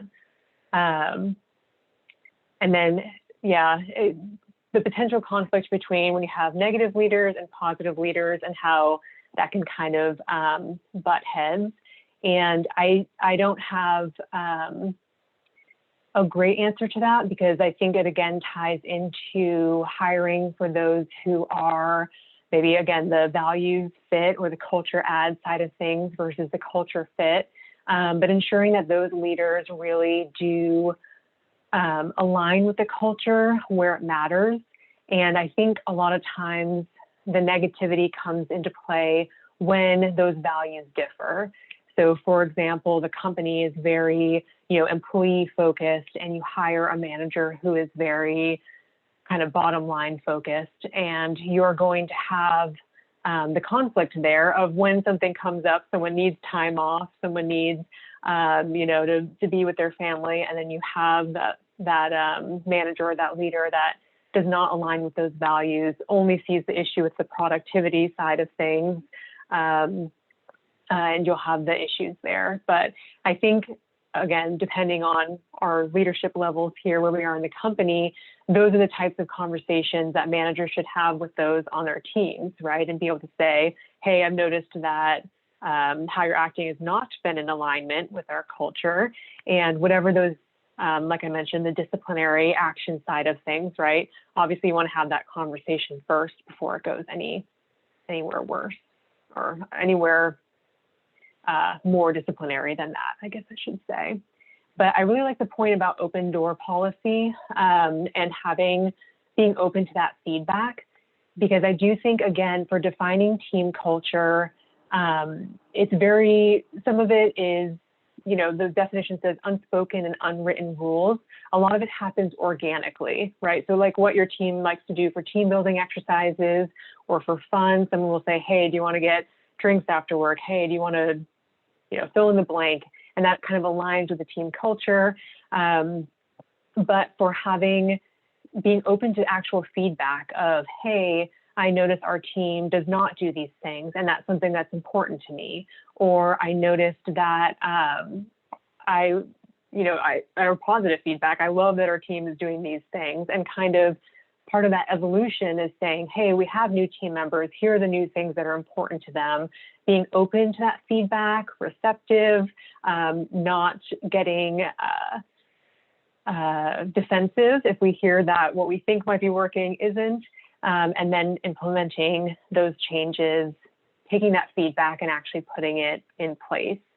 And one of the references that's at the end of this presentation that I think will be sent out to the group is there's a Best Place to Work case study about a company named Cadence, and they went through like a full company culture overhaul. And one of the main successful methods they kind of point to is that the CEO had like one of the most open door policies I've ever heard, where he basically said, I will respond to every single email. I will respond to every single piece of feedback that you come and give me. And this is for a very large company. And he followed through on that and really took everyone's feedback and took it to heart. And it's definitely a success story. So I recommend checking that out. It's definitely a good example of this kind of open door policy piece. All right, so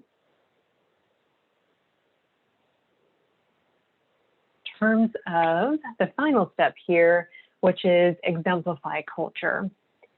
So a large part of accountability is leading by example. So there should never be a do as I say, not as I do type attitude. We are responsible for exemplifying our team culture. And some of it is the easier aspects of the culture, like those companies that say that having fun is part of their culture. But I really do think it's how we handle the hard situations, the hard decisions, that is really most impactful and will really lay the groundwork for the ethical expectations for our team. So that's what the final section, the applying your culture section, does a deeper dive into is some of those hard situations. So Great Place to Work defined 5 leadership levels with what they call for all leaders, being that kind of top tier of leaders. And they outline the qualities that these leaders have as including humility, the ability to create close bonds within and beyond their teams, and a commitment to continual improvement and a focus on the organization's bigger purpose. And I think this is an important definition because it resulted from looking across companies, across industries. This is not representative of companies that all have the same culture, but the attributes that it gets to are really important for all of us to aspire to. The humility, so the personal grounding, taking it out a level to connection with our teams and beyond.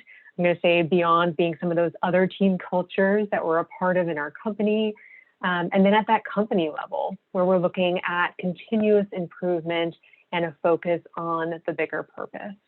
So really living out that culture at all levels.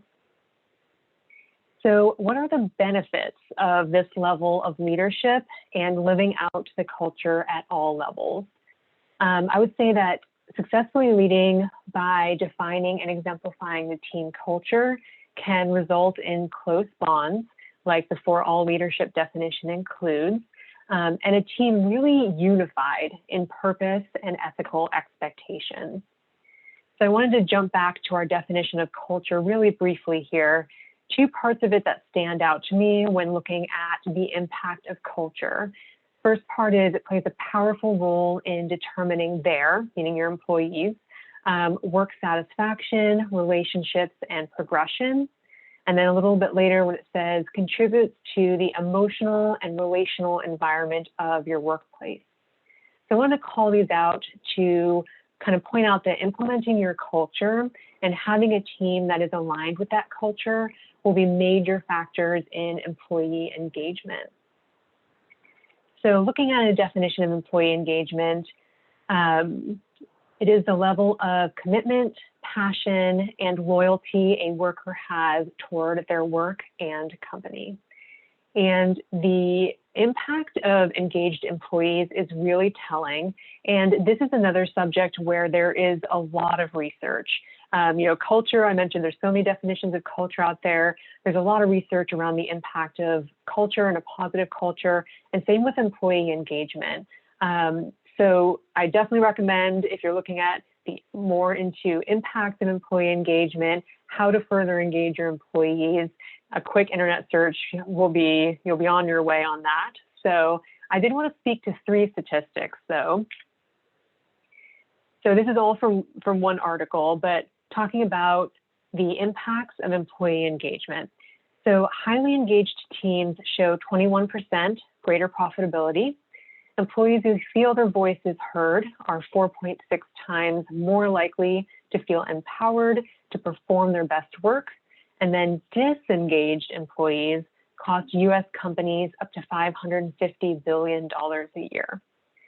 So really telling impact, including things that should be important to us from an ethical standpoint. So ensuring employees feel that they are being heard and that they feel empowered. Those should be important aspects to us. If you're at a company that is driven purely by the bottom line, it also results in higher profitability and higher quality work. So really there's a benefit in it for every kind of organization, every organization's culture out there. So in conclusion, implementing your culture is necessary to ensure that the culture that you defined, both at that company and team level, is driving your team. And then as leaders, we are responsible for building ethics into our team culture and ensuring that they're implemented. So segueing into the final part of today's webinar, which is going through some scenarios and discussing how to apply our company culture and ethics to decision making. So as I mentioned earlier, some of the most impactful ways a leader can reinforce culture is how we handle hard situations, which will really reinforce the ethical expectations for our team. So when thinking through applying an ethical framework to decision-making, I wanted to actually highlight the Project Management Institute's ethical decision-making framework as a really valuable resource. And you may have your own unique steps or your own unique thought process, your own framework, but I wanted to talk through this document as an example of what applying an ethical framework can look like. So the PMI Ethical Decision-Making Framework outlines the following 5 steps. Assessment, make sure you have all the facts about the ethical dilemma. Alternatives, consider your choices. Analysis, identify your candidate decision and test its validity. Application, apply ethical principles to your candidate decision. And then action, make a decision. Now, since all of us on this call come from different companies, different industries, we don't have that shared company culture or ethical framework when talking through scenarios. So for the sake of this part of our conversation, when we are discussing scenarios, let's base our company culture on the Project Management Institute's Code of Ethics and Professional Conduct and the American Society Civil Engineers Code of Ethics. So since all of us on this call should be aware of our respective documents, I won't dive into them in detail, but I will point out some commonalities between the two, which include treating people with respect and fairness, taking responsibility for our work, and bringing honesty to our business interactions. So those will be our shared ethical values. And I want to actually use a scenario to talk through as an example of going through the decision-making framework. I'm going to move it so we can actually see the scenario as well as see the framework here. Give me 1 second to get us to a split screen here.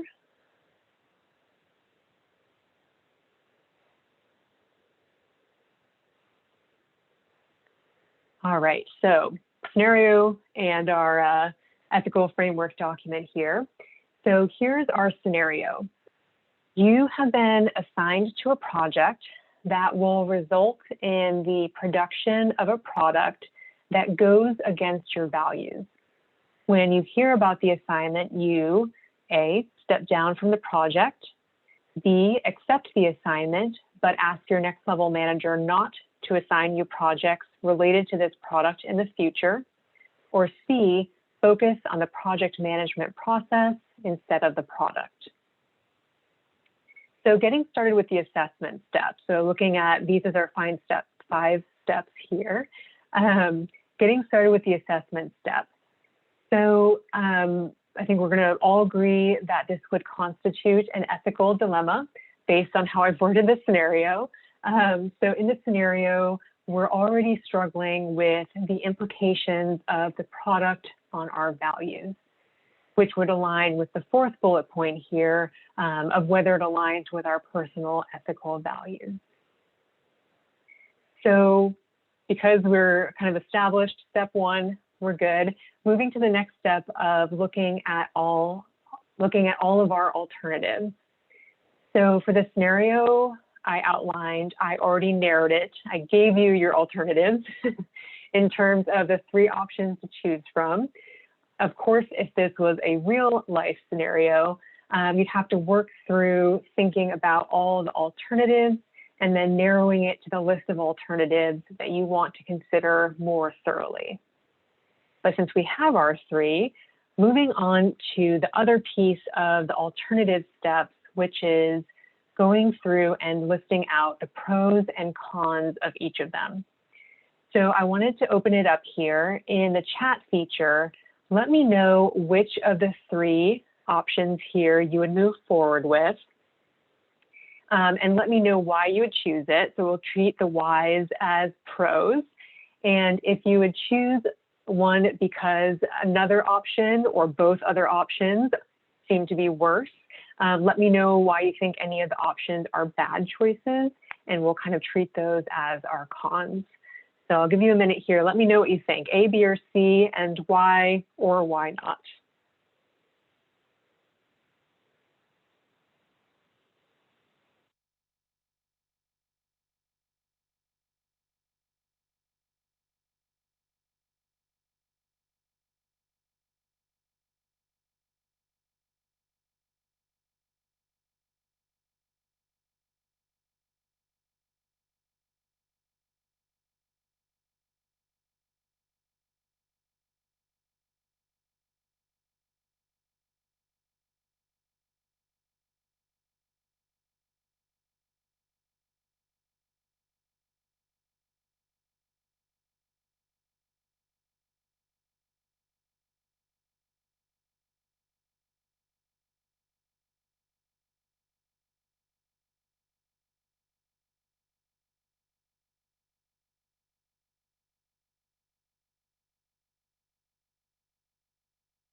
Thank you to those who have already responded, especially since it's one person for each of the three, which is great.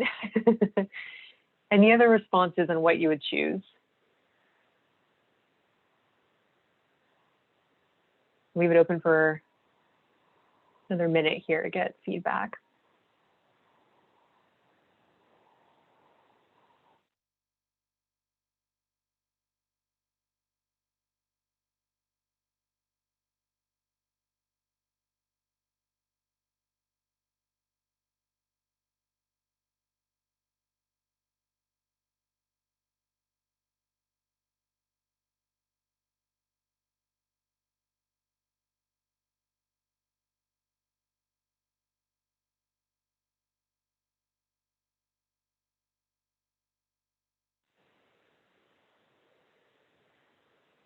This is great. And like I said, seeing opinions on all three, which is kind of what I expected, which is great.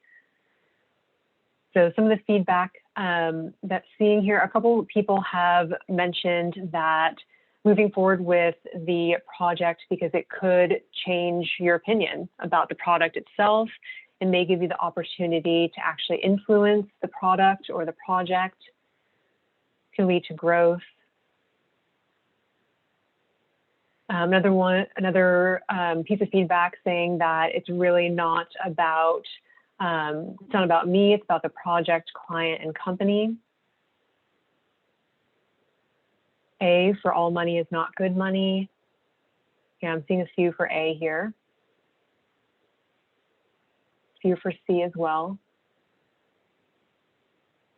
A is it's not my, A because it's not my core value.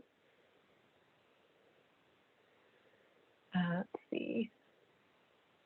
So B, it would give my managers an opportunity to plan accordingly in the future. It's kind of giving more of a heads up.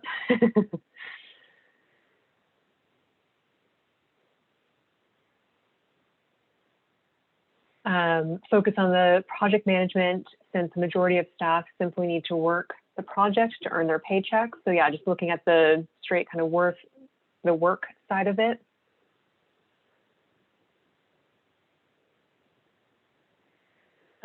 Another point around C is that when you're joining the company, you have hopefully that culture and ethical alignment, so that if you are being faced with working on a product that does not align, that might be an issue with like the company as a whole versus just this one project.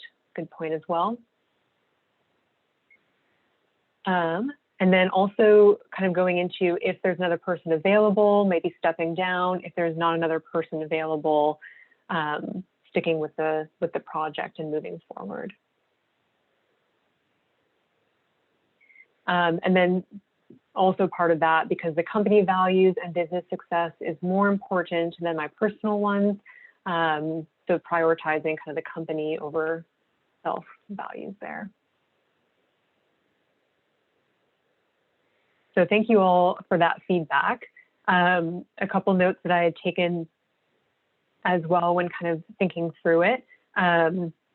And again, acknowledging that there is not a lot of background information for this scenario, right? Not giving a lot of kind of the additional context that would probably make this a little bit more straightforward, but I appreciate you all thinking through it and giving your reasons. So as a few people mentioned for A, it's a personal value, it matters. You know, someone mentioned, you know, the paycheck versus values, you know, kind of having to weigh that and decide it. So that would be a pro for option A. Stepping down means you are, you know, 100% aligning with that value and moving forward with a decision based on that. And then a con for it would be what is also being brought up here in terms of some of the other options is that you aren't fulfilling your job responsibilities, right, by stepping down. So on the PMI side, you know, we have the responsibility to not accept assignments for which we do not have the expertise. But that's not really the scenario here. You know, based on the information I gave, really, in theory, we could be the project manager for it. It's really just the product and the values that we're kind of weighing and deciding on here. And then this was also brought up in the chat that this request of stepping down could affect your job. So it could be something where it affects your opportunities long term. It could, in theory, lead to termination. So someone mentioned, you know, maybe it's not a good company fit overall based on the product. So really, stepping down from the project can have, you know, very big consequences, and those have to be kind of weighed as your pros and cons. Agreed with, again, perspectives that came up for option B around being able to have that honesty with your next level manager. So you are having that discussion about how you feel, kind of giving them the heads up, right? Like, I can work on it this time, but this is how I feel about it. And it could, in the future, mean you don't have to work on that product, which will be great. And I would say also, again, a potential con for that is potentially limiting your job responsibilities going forward. So if this is the primary product this company creates, and you're saying, I don't want to work on it moving forward, it could be limiting those job prospects. So again, looking for that alignment. And then for number C, so again, already mentioned, is you're fulfilling your job responsibilities, right? You are a project manager, you've been assigned to this product or this project related to this product, and you're going through with it and actually fulfilling those expectations, which will likely mean that your job is not affected going forward in terms of job responsibilities, which also means that you will likely be assigned to projects on this product again. So again, a lot of pros and cons, even just for 3 options. Again, if this is a real life scenario, the list may be even longer than that. But for our 3, we'll call that our kind of pro-con list. So thank you again for that feedback. Moving on to the next step here of analysis. So analysis of the option that we're considering. So our candidate option or our candidate decision, and kind of honing in on one option to do a deeper dive into. And so based on kind of the feedback here, since we had someone or we had those kind of chiming in for each of those 3, let's go ahead and move forward with B, as it's kind of middle of the road as our candidate decision here. So for the step of analysis, honing in on option B, and testing it out against these analysis questions. So those first 5 bullet points there. So I really appreciate the question around external influences. And for this scenario, again, I did not provide a lot of context, but we could be getting a lot of pressure from our next level manager or our company to work on this project, especially if we're the most qualified person, or as it came up in the chat, if we're the only person that can do this job. And if that's the case, we should test option B against the question, are we agreeing to work on the project this once purely because we are receiving this external pressure? And then to one of the other questions it asks, if we look back on it a year from now, will we regret giving into this pressure? So again, don't have a lot of the context. I did not provide, whether we're actually getting this pressure when deciding on next steps. But I think what's great is having these 5 bullet points, these 5 questions, going through and asking them for our candidate decision, because it will be different for every situation, every scenario. But by asking them and then analyzing whether the candidate option we're considering is still the best one, we can determine which option to go forward with into that application step. And I did want to pause before moving into the application step to discuss the second bullet point around cultural differences and the impact of our candidate decision in an international setting. So moving to another slide here, sorry, it's still small, but I referenced the article Project Management Ethics in International Logistics, which does address specifically logistics scenarios, but I think it also applies when considering cultural differences when making decisions. So it recommends taking the following into consideration: the origin country, so your company's home base; the destination country, the country in which your decision will have an impact; and then the rules of the organizations involved in the project or deliverables. And that last bullet point is really where that company and team culture comes into play. So what happens if the perspectives of these 3 don't perfectly align, which is likely to happen? This article goes on to recommend that the most stringent of the 3 be used as the standard. So if you have a candidate decision that you're considering, which goes against whichever of the 3 considerations is most stringent, then it may not be a decision to move forward with, or at least should result in asking more questions and, again, doing a deeper dive in whether to move forward with it. And the article also recommends making detailed notes and logs for all activities and interactions, so that if there is an audit or a decision is reviewed, the details of the consideration that went into it can be reviewed along with it. So again, it doesn't necessarily apply to our scenario. Again, I didn't give any sort of international considerations as part of it, but worth mentioning because, can come up in real life scenarios. All right, so back to the scenario here and moving on to the step 4, which is application. So at the first step of assessment, we got at the ethics of specific cultures: company specific, country specific, PMI specific, personal values, which is where this scenario came into, and the implications for the scenario. So I think this step, the application step, goes into even more basic ethical questions and specific to the candidate decision we're considering. So I actually like this kind of explanation text, I guess I'll call it, that says, if these or other traditional philosophical questions evoke doubts or seem to create a new dilemma, you might need to reconsider your decision, review the facts, the options, and the implications. And I think this is a really helpful step because maybe your company does not have an ethical culture in place.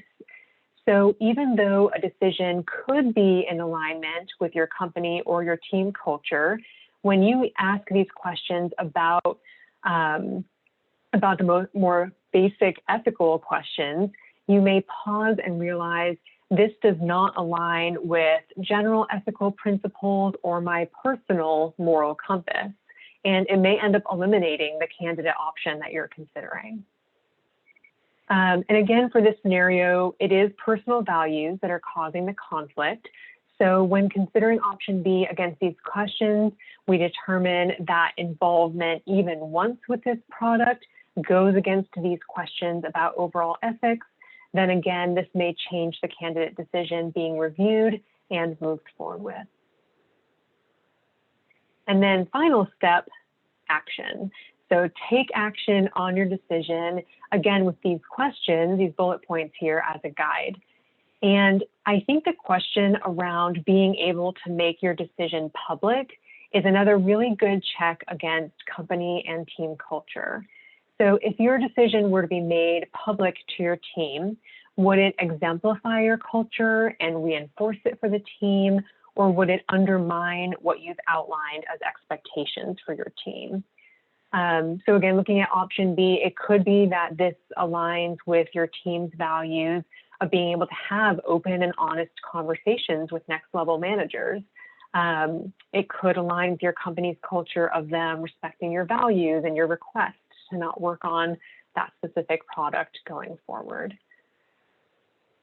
And then, as it says in the explanation text, retracing these steps is always an option when going through this process. So being able to evaluate the options, getting to a certain point in assessing or analyzing a decision, and then deciding, no, I am not going to move forward with this candidate decision. I'm going to go back to my list of options and review a new candidate decision using these steps. So now that we've discussed all the steps for this specific scenario, I want to point out kind of what I mentioned before when we discussed it in the chat, is that these decisions are really complex and rarely straightforward. So all of us on this call would potentially make different decisions for the same scenarios, right? We saw A, B, and C come through on that chat.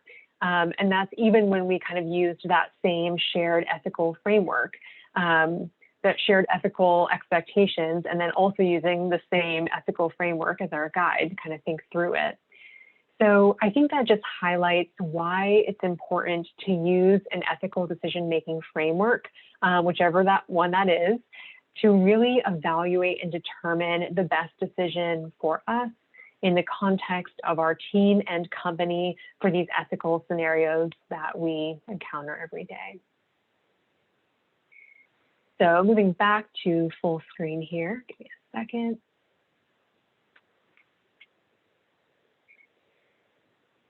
So now that we discussed applying your culture using an ethical decision-making framework, I want to address the benefits of applying your culture. So the most obvious benefit is taking the ethical approach to decision-making is that the specific scenario is handled ethically. And then when we zoom out, we see the scope of that positive impact expand. First, when we're using this ethical culture as our framework, we are exemplifying ethical decision-making for our team. And then taking that a step further and actually holding them responsible for these same standards that we're employing, we're going to build these expectations into the team culture. So I will say, I think we're running, up on time here. So I will say the presentation is going to be sent out, and I do have additional kind of ethical dilemmas in there. So by all means, feel free to take a look at those, think through how you would use either the PMI ethical decision-making framework or your own to think through the options presented, doing the steps that we talked about. What are my options? What are the pros and cons for each? And then kind of testing our candidate decision against some of those hard questions around the ethical implications. And then I will also say that in the references section of the presentation, there is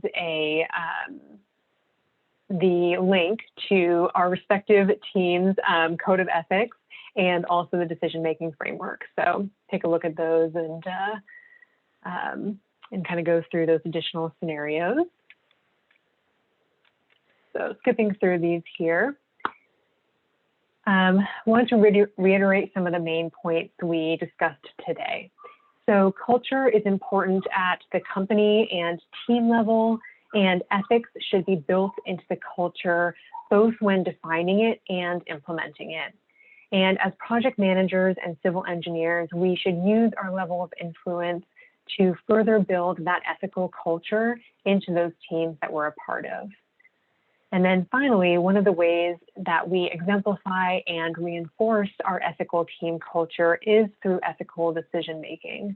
And we have resources available to us, including the guides we kind of walked through today, the PMI Ethical Decision Making Framework, to help guide these decisions. And we all really have the ability and the responsibility to build ethics into our team culture. So as I mentioned, first of all, my contact information is here. I think that's being sent out with the presentations as well.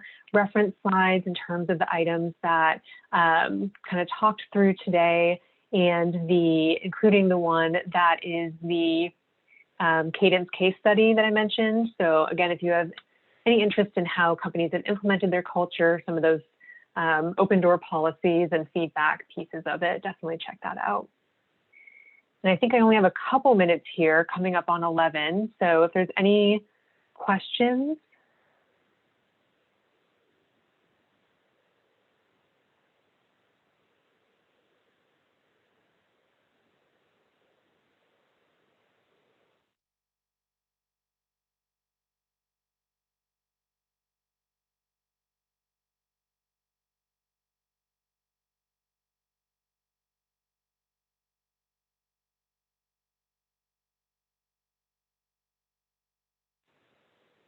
All right, I think we might be good then. Thank you all. I appreciate your time and all the feedback you gave on the chat. Appreciate the interactive discussion.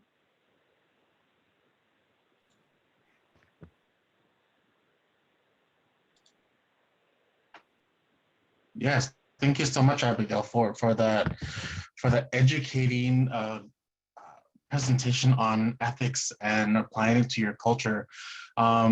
Speaking from experience with a startup, culture is really important to have, especially in order to have a very successful company in the future, 10, 20 years down the line. So thank you for that. It was very educating, and I learned so much personally, and thank you. Okay, so let's see, going on from here, we actually do have a break. And so we're actually really ahead of schedule for today. So we can go ahead and take a 10-minute break. You guys can maybe get extra cup of coffee. You can get a quick break, walk around. We have been sitting for quite a couple of hours for now, and it'd be nice to get up and get moving. So yeah, we continue. Okay. Thank you so much. So I'm going to go ahead. Hello, everyone. I'm going to go ahead and see if I can share my slide. And can you give me the moderator, please? Should be able to have a capability. I can or I cannot. Let me see. You do. Okay. You can.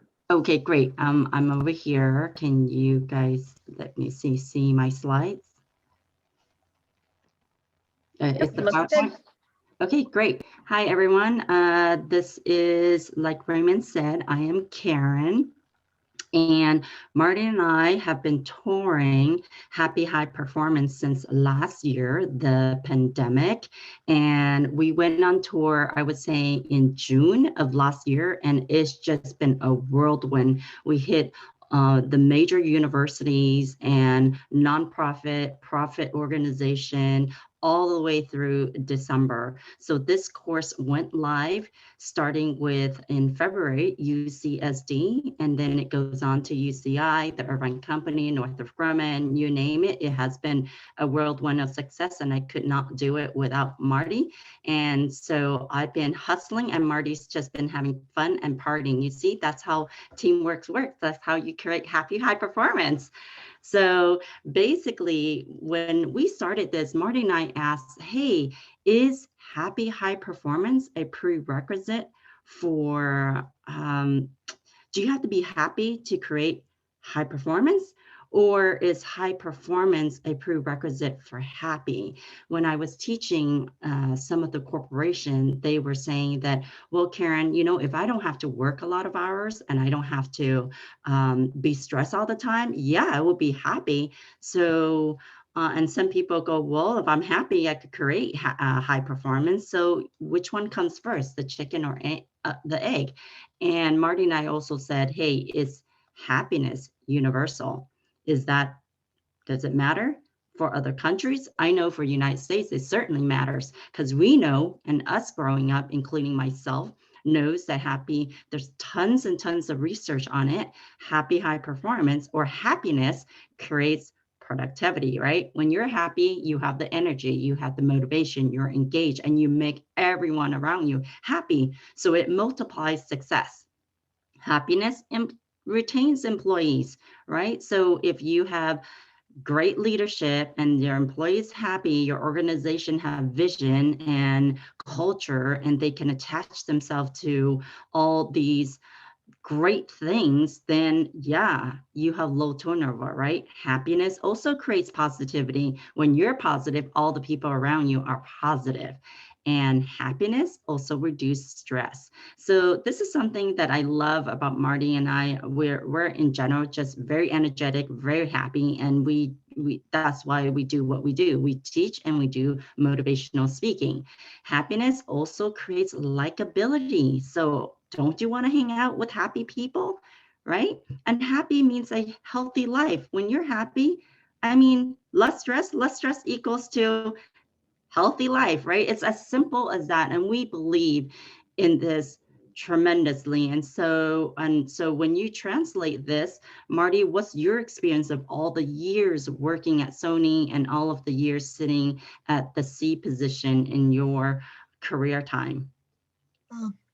Well, what we found is that in some organizations, using the word happy is a negative. Some company management believes that if you're happy, you're not doing your work. If you want to be happy, go home. Whoops. But Right. in the real world, if you think about it, people that are miserable, unhappy, hate their job, would rather be sick than go to work, don't like their coworkers, don't like their company, they usually don't perform at a very high level. So when you chicken or egg, I think first comes if you can get a group of people to like what they're doing, like the people they're working with, they will outperform those that don't like their job or the people they work with. I had my own personal aha moment. I worked for a company called Wind River. It's in San Diego. They're the embedded software development division of Intel Corporation. And the project office asked me to analyze about 350 projects over a 3-year period and identify why about 35 to 40 of them were superb. Performance exceeded expectations, under budget, ahead of schedule, and met most of the requirements. And so I did like any good engineer. I analyzed all of the variables and ended up with only one constant factor in the 40 or so projects that were exceptional. And it was a young woman named Beth. She was and she was not a project manager, and she was not a subject matter expert. She was a tech writer, which is not exactly the tip of the iceberg when it comes to the resources on a project. But Beth was more than a tech writer. She was a spark plug. She was the energizer for the team. She was always up. She was always cheerful. No matter what mood you came into work, she would get you into a better mood quickly. She'd make sure we were well fed, and she would break work up with all kinds of funny things to do. And it turned out that it was all about her personality. So those are the kind of people you want to look for. You want people like that on your team, and you will get better performance. So the qualities that we look for, again, this is true of the US and Canada. It's different when you go to Asia and parts Northern Europe. But in the US and Canada, what people want in order to feel satisfied, or sometimes when I don't want to use the word happy, high levels of job satisfaction. In some companies, that's better said than happy teams. High levels of job satisfaction. Key is quality leadership, a project leader that knows what they're doing, building relationships at work where you care about each other. It's not just a job.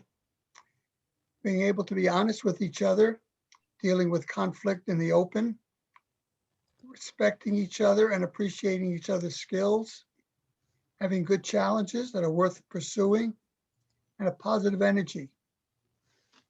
And then, of course, this is the environment. Being in a place where you're comfortable, you're not cramped, it's not too noisy, it's not too cold or too hot. And so this is what's true in the United States and Canada. Some of these change a bit when you go overseas.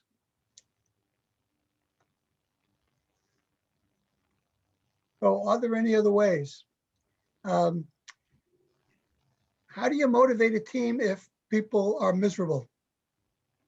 Do you think if you throw enough money at it, that'll solve the problem?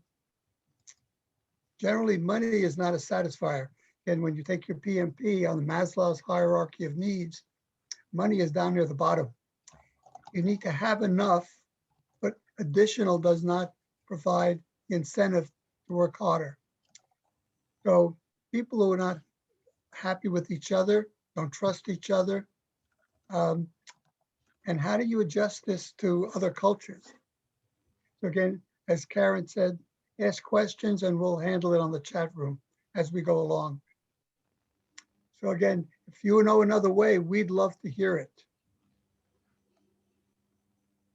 So Marty was telling me, and when we first looked at Happy High Performance and how do we create this course, kicking off with the UCSD, we were saying that, you know what, as a project leader or a project team, what makes a team is what makes a high performing team is that you have to have complementary traits, right? Which means that you have to be committed. You have to have a common purpose.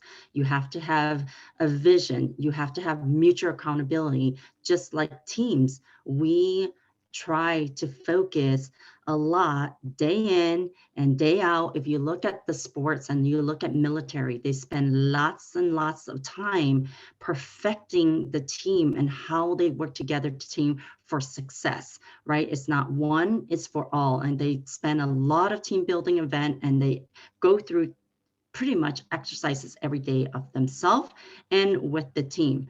But when it comes to the workplace, we don't get that luxury. So the Tuckman model, which if you are studying for your PMP, you are very familiar with the Tucker model. And what that is that it goes through the 5 stages. And especially in the US, we follow these 5 stages, starting with forming. So this is when the team just gets to know each other, right? And we go through a lot of forming and storming where we're just getting to know each other before we can even go to work. The reason why is because in the US, we don't invest a lot of money in team building. Have you noticed you've done happy hour on your own time? You talk to your coworkers in the coffee machine at your own time. You build relationship at your own time. Yeah, once in a while your company do quarterly meetings or monthly meetings or town halls, but I'm talking about real team building. I'm talking about, hey, how do I get to know Marty? So if you look at our slides and the way we present, Marty and I have been doing this for a long time. I've known Marty for almost 15 years, and we know each other's cue. Like for instance, I know that when he stops and he just stops, I know right away, without him telling me, I know right away that he is ready for the next slide.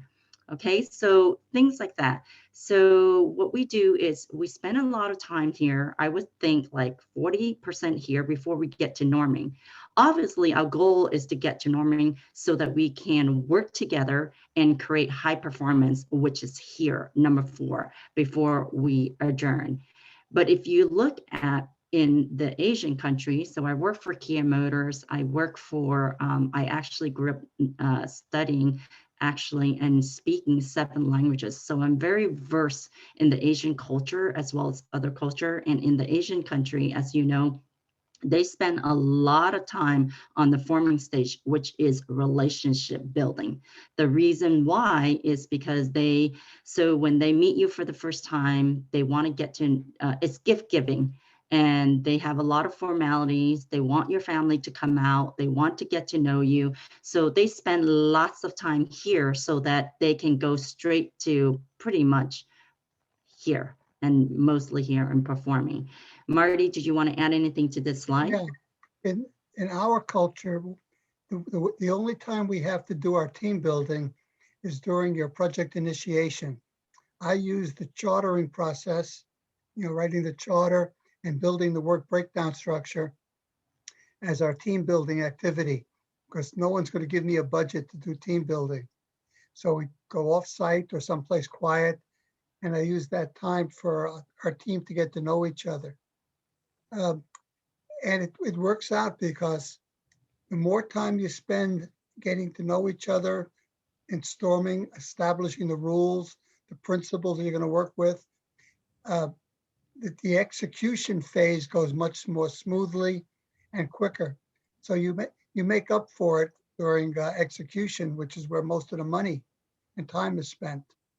So again, many of us have adopted the Asian approach of investing a lot of time in project initiation, far more than typical American projects. Right. So coming on to, how do you know that your team is working? I mean, you can read this on your own. We're very familiar with, obviously, there's a collective energy, there's positive flow, there's cooperation. But at the end of the day, how do you really know that your team is really working and it's really high performing? It's very easy. They love coming to work. If you have to wake up dreading going to work, then you as a leader or you as an individual reassess the team and see what you can do to take a step back, and how do you collectively bring the team together to create that positive environment and to create that happy high performance. And there are, if you look, you will have a copy of this presentation. We created several questionnaires that you could answer on yourself. You can give it to your team, you can do it yourself, and you can do it as frequent as you want. You can do it quarterly, and it will assess just really quickly, are you really high performing? Are you really happy? Are you truly a team? Right? And go back to that one for a minute, Karen. Yeah. There's one you could read that's in the appendix, which you'll get with your notes. But you could use this at the beginning of a project to determine how likely will it be for your project to be successful. One of the secrets of success in project management is knowing you're going to be in trouble before you get into trouble. So assessments like this gives you a sort of a temperature check of how likely will it be that your team can actually come together. If you score low, take actions before you start the project to handle any area that you're not good at. Yeah, okay, so basically, Marty mentioned a little bit about this, the cost of building happy high performance. The company, especially in the United States, they don't take a lot of time build high performance team. Why? Because it costs a lot of money, right? And there's, unfortunately, to create happy high performance or just high performance in general, it's not cheap. And Marty always says, yeah, it's hard to create it's hard to create high performance. It's even harder to create happy high performance, and even much harder to sustain it, right? Marty, what's your 2 cents on that? Well, again, if you look at what the investment is, it's like the argument about cost of quality. You have to really look at it. What is the cost of not having high performance?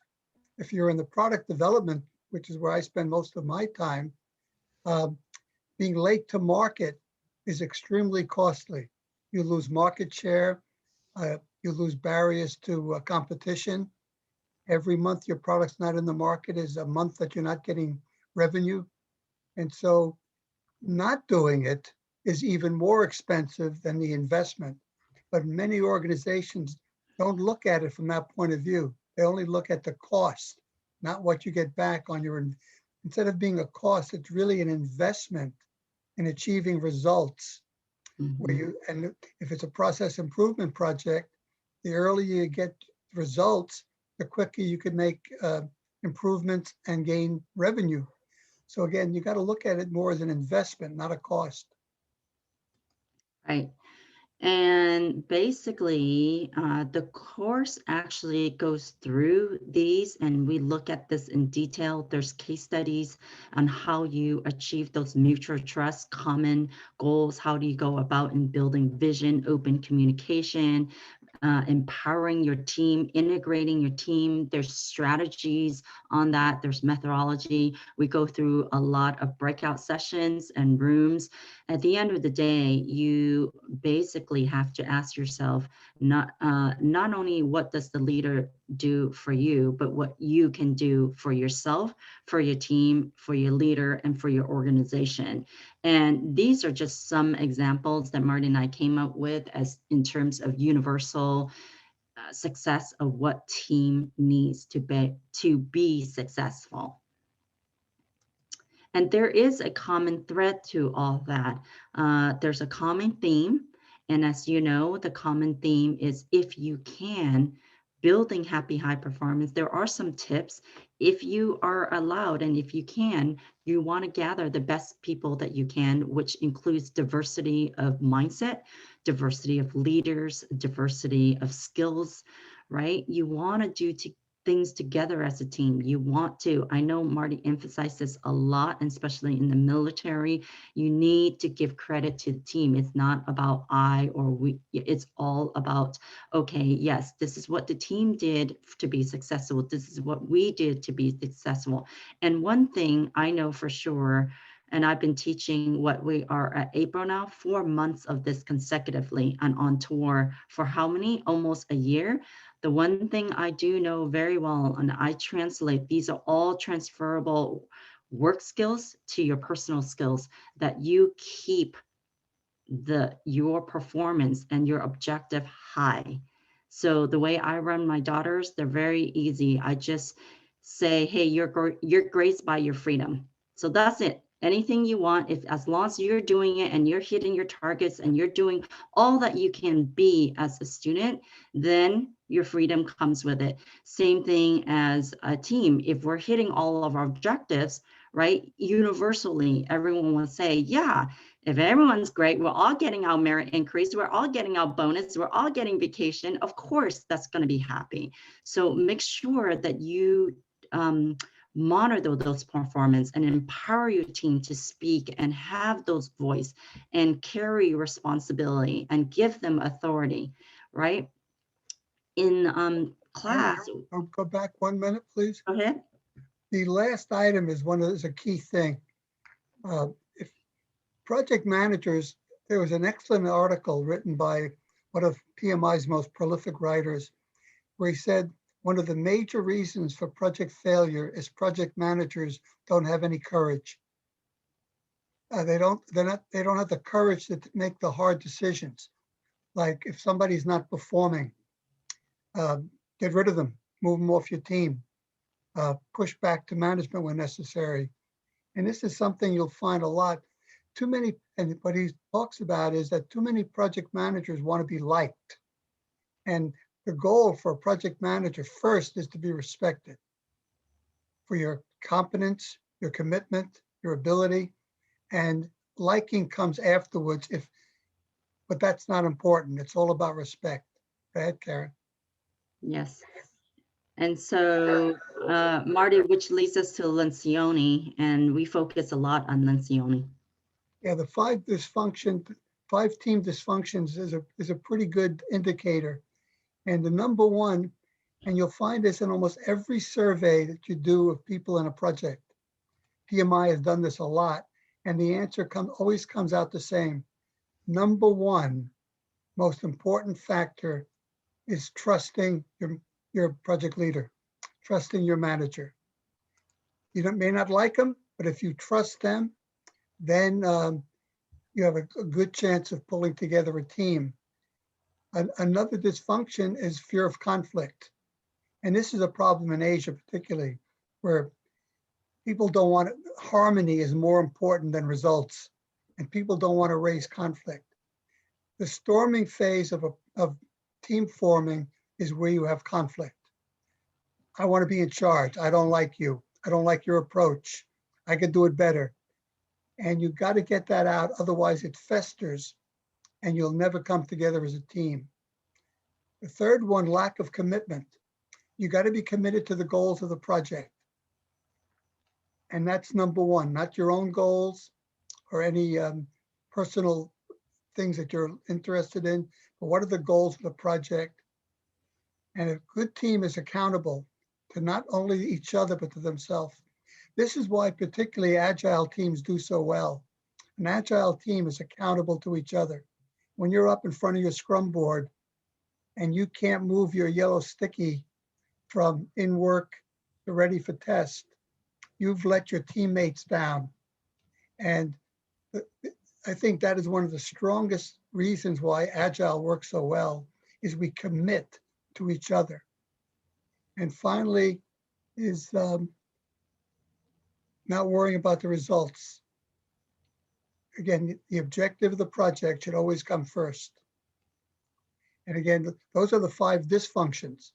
And so you have to go for the opposite of that in order to be successful. Right. And then Marty, did you want to still go through the leader's job? The leader's job at the beginning is build trust.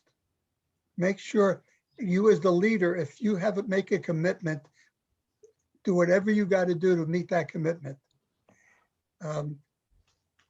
Make it okay to have conflict. Conflict is a good thing. Again, on the PMP, they ask you how to, the 5 ways of dealing with conflict. And one of the questions always is conflict good or bad? The answer is it depends. A project leader's job is to be able to deal with conflict in a constructive manner, so you don't have lingering hatred, malicious obedience, or other things. And again, the leader has to commit first. You got to demonstrate that you're committed to the project.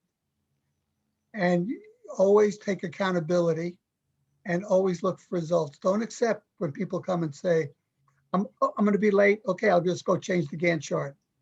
You always work with the people. Why are you late? What can we do to make up for it?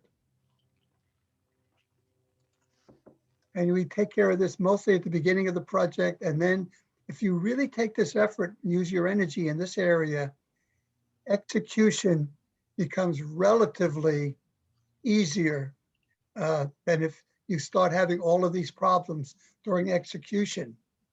And when it's at worst, when you're coming to the end of the project and it's too late to get back on track.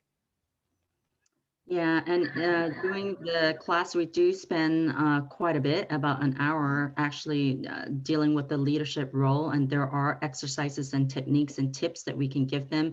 At the end of the day, Lencioni stressed, like what Marty says, it starts with the leader. So the leader must go first. So like Marty says, right, it's all about respect first before likability.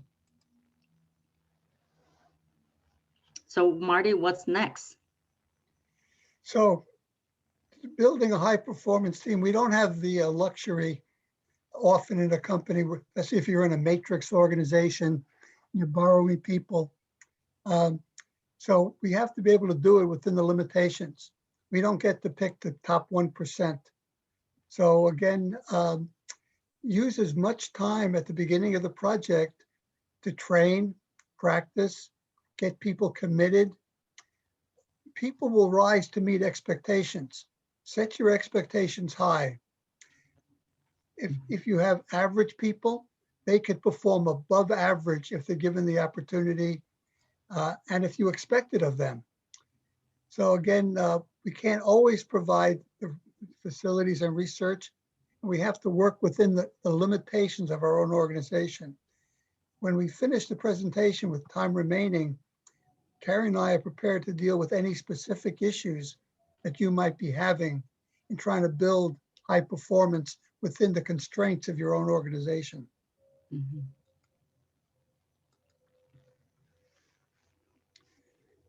So the goal, again, find the best people you can. You can't get, you may not be able to get the best in the world, but you look for the best you can find within your company. And I'm a big believer in the intangibles of team names, T-shirts. At Wind River, our team was called the Taz team, after the Tasmanian devil.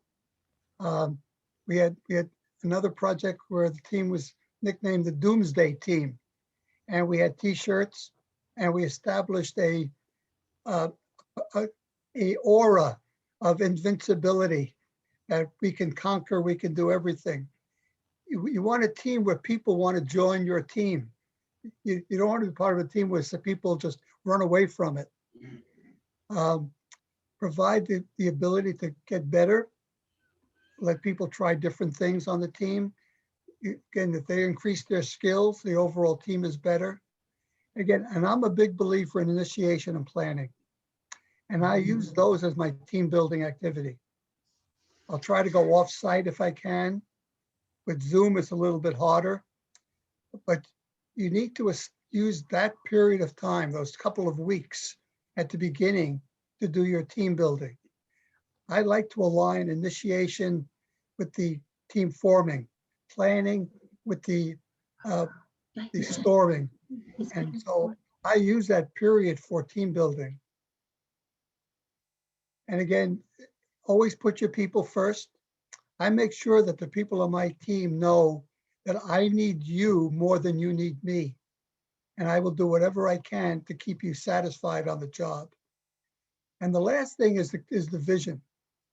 This is one of the major roles of a project manager, a project leader, is to create a vision for your project that's sufficiently compelling to get a whole bunch of people to want to work on it, as opposed to have to work on it. People that are committed to a vision, again, will outperform people where it's just a job. I come in, I go home, I get paid. It doesn't much matter what I do. Getting that vision into where people really care about the value of what you're doing will raise the performance level a lot. Okay. One of the research, as we were researching this, we discovered that Google hired a consulting firm to do the same thing I had done at Wind River. And they looked at what are the key factors that makes a high performance team at Google. And their number one was an interesting one that I had never thought about before. It's called psychological safety. Team members feel safe to take risks and be vulnerable with each other. It's an interesting where in a lot of teams, everybody is defensive. Everybody's vying for the same promotion or a raise. And so we don't trust each other and you don't feel safe on the team. I realize this is very common on a team I worked with in Japan for Sony. And one of my teammates from Japan, we were talking about relationships, and he says, and in Japanese, it sounds much better than it does in English, but it's basically, until we have gotten drunk and vomited in the gutter together, I can't trust you. Until we've established that human relationship, how could I trust you at work? And then the others were pretty standard: dependability, meeting commitments, structure of the team, who does what, the vision, the impact. Oh, we had a question from Chad. Let's see what on the chat room. Right. So while Marty is talking about the Japan culture, the psychological safety, make sure you guys refer back to your organizational structure, your organizational culture, core values. Like in the Korean culture, if you wanted to do business with the ex parte or the executive coordinators or the executive leaderships from Korea, you don't talk business during work hours. In Korea, basically, they have what you call round 1, round 2, and round 3. Round 1 is dinner, round 2 is drink, and round 3 is when you actually really get drunk and let yourself loose. And that's when you talk honestly and openly. And that's where all the negotiation and contracts come in.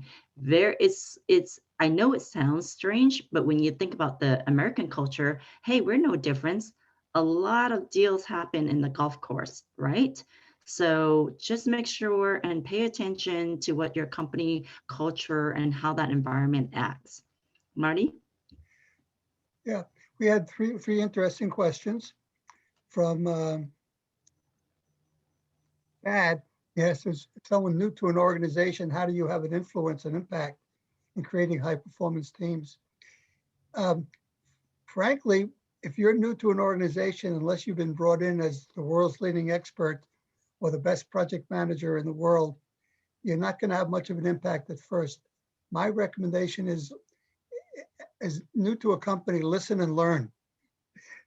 Understand the politics, understand what drives people, what drives the organization before trying to contribute. So again, your first steps are to listen and learn. And then once you understand the organization, then try to, if you have certain attitudes that could lead to better performance, start introducing them. But don't do it in your first week on the job. No, nobody's going to listen to you when you're brand new, again, unless you're the world's leading authority. Mm-hmm. The other question was an interesting one from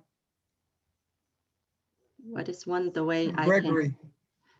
Proper attention to relationship economics are a critical sex factor. Again, it's all about knowing each other. But again, it comes down to people were in a relationship. The difference between on the PMP, difference between a group and a team. They ask that question quite often. A team has relationships, and from the definition of what a team is, mutually supporting each other. And so you got to keep relationships alive. On the Zoom environment, check in with people on a regular basis.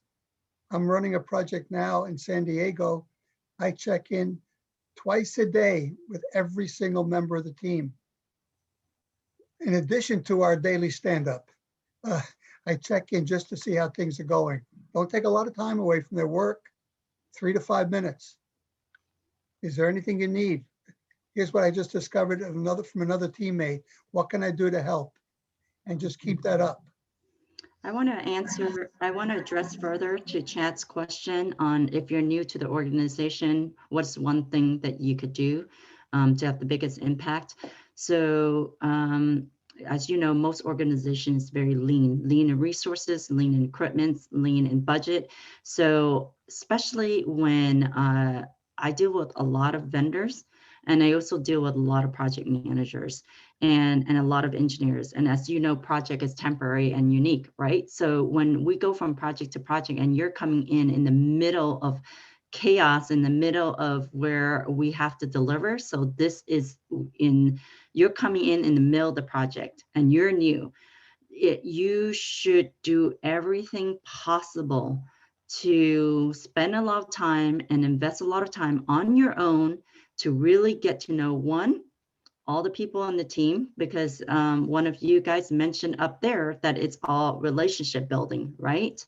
And 2, you should try to read up on the project and understand the project. If you don't know, go and go and do research. It's like a graduate school or any paper you write. You don't just come and write a paper, or you don't just come and ask questions. You try to do all the research ahead of time and you ask smart questions.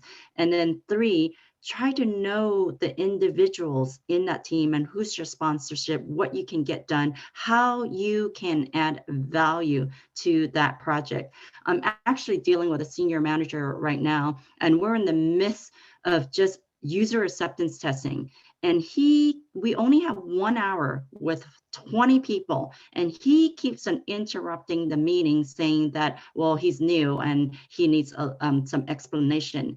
Should we? It's very frustrating. And it's very demotivating to take 5 minutes out of our 1 hour just to explain stuff to him. No difference that when I took on the Irvine Company or Northrop Grumman, I would study all my students. I wanted to know where their maturity level is in project management, agile management. What do they know about high performance? What do they know about Takamado? What do they know about Lencioni? And then from there, I build my course and teach it according to that uniqueness.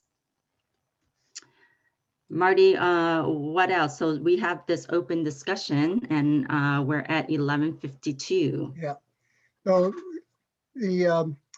we put a lot of stuff into the appendix, some key performance indicators for happy high performance teams. That'll be in the handout when it's sent out. But we wanted to spend some time on any specifics because there are a lot of different kinds of teams. An IT team is different than a product development team, very different than a process improvement team. So again, not all teams are the same. Not all teams are formed for the same reason. And so we wanted to have some time for any specifics that you might want to address on specific types of teams that you may have had trouble with.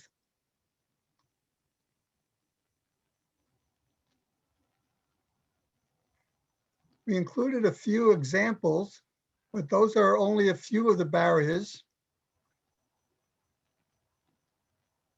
Project managers that don't get confidence because they don't know what they're doing, not understanding what the project's all about, too much change in goals and priorities.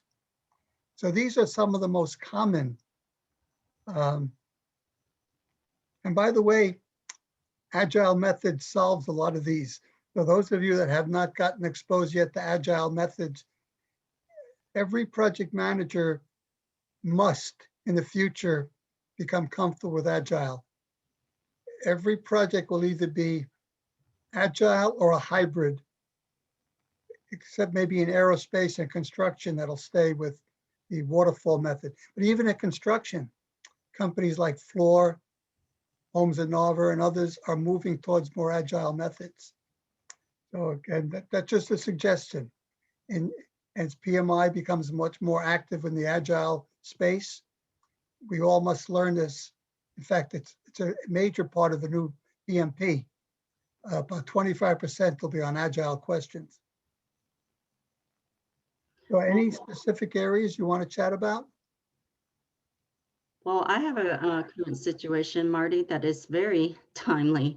How do you deal with a leader that you can't even get rid of him from the team? It's really taking down the entire team. And I mean, you escalated all the way to the VP already, and they don't want to deal with him because he reports directly to the CEO.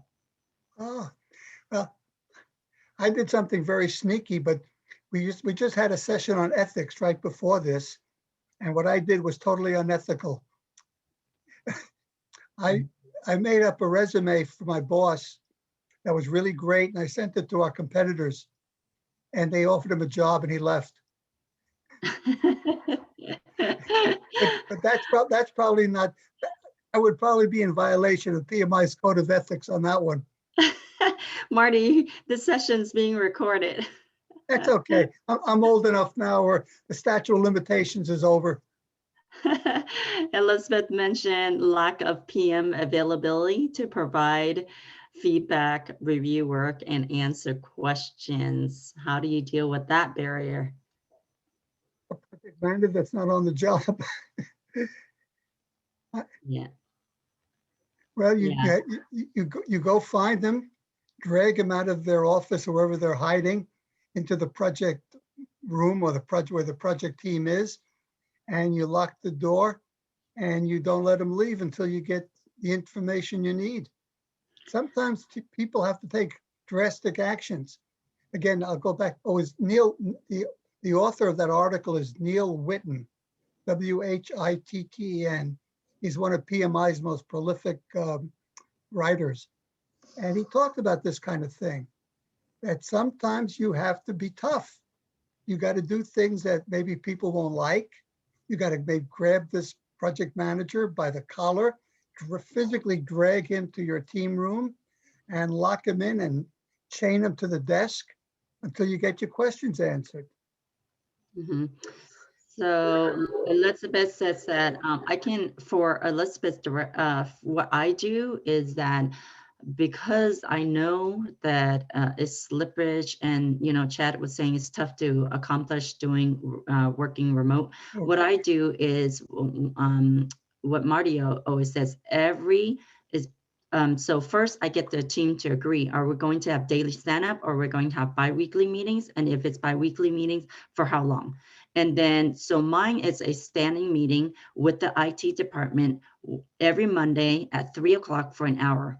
And I do not let them cancel that meeting. I don't care how busy it is, how whatever it is, because that's where I get all my issues, my priorities, my reprioritization items discussed and to the forefront, and I recap that meeting. So Elizabeth, that's one of the things that you could do, and chat is the same thing. When you're doing remotely, try to increase that communication with tasks and logs and priorities and make it visible. So that's one of the tips that we also teach in terms of creating that performance. And we have a question regarding someone's been appointed as an interim head of an operations unit. And how do you make a big impact in the hope of being picked for the job? The best way, my opinion, the best way is to find out from whoever appointed you, whoever will make the final decision, what are their highest priorities? Again, it's like when you develop a product, you have what's called a minimal viable product. Build the best you can in the time you got.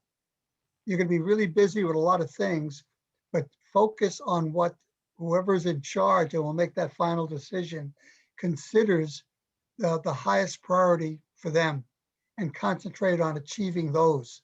Right. And make sure you report on those specific things on a regular basis back to whoever is decision maker. Exactly. And then identify the value added. What is it that you are adding to, what value are you adding that makes such a difference that they have to have you?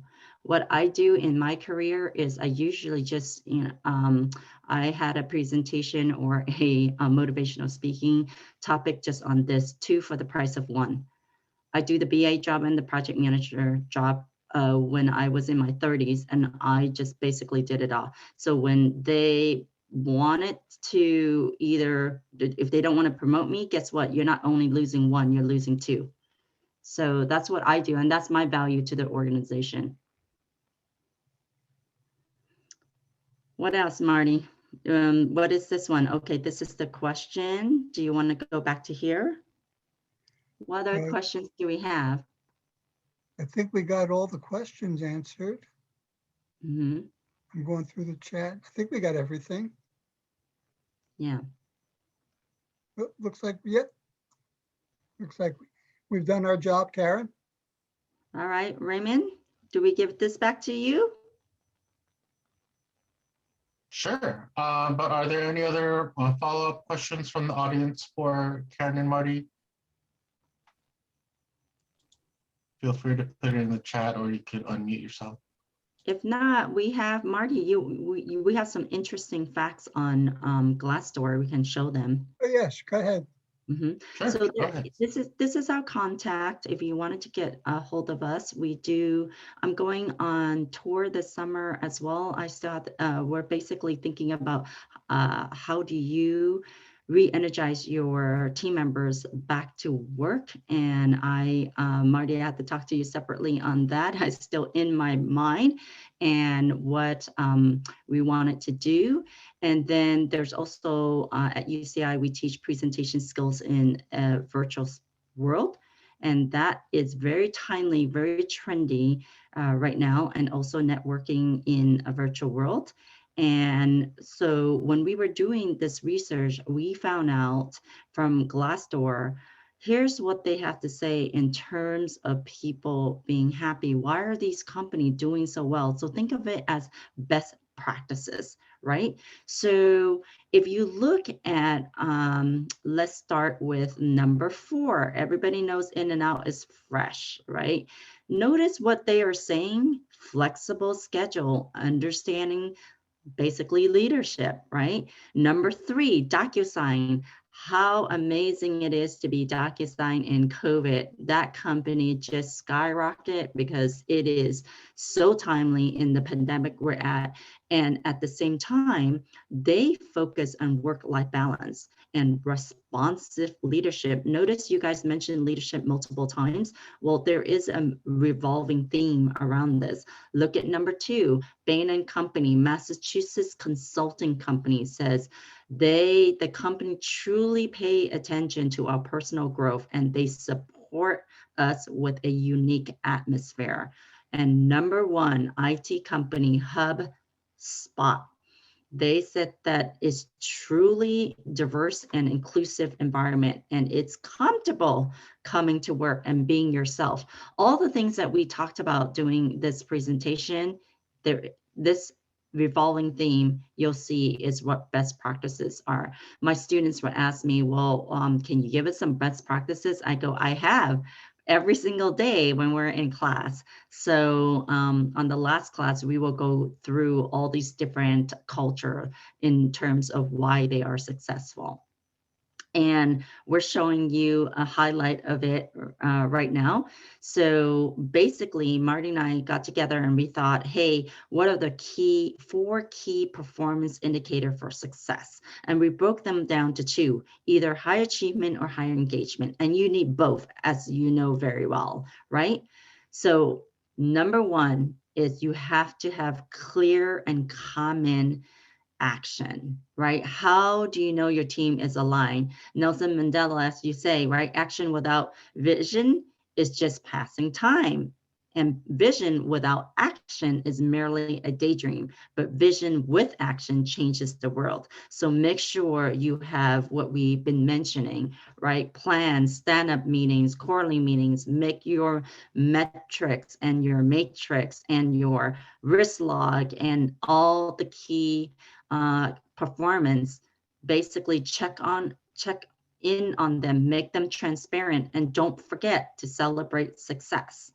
Marty, what do you think about celebrating success and clear accountability?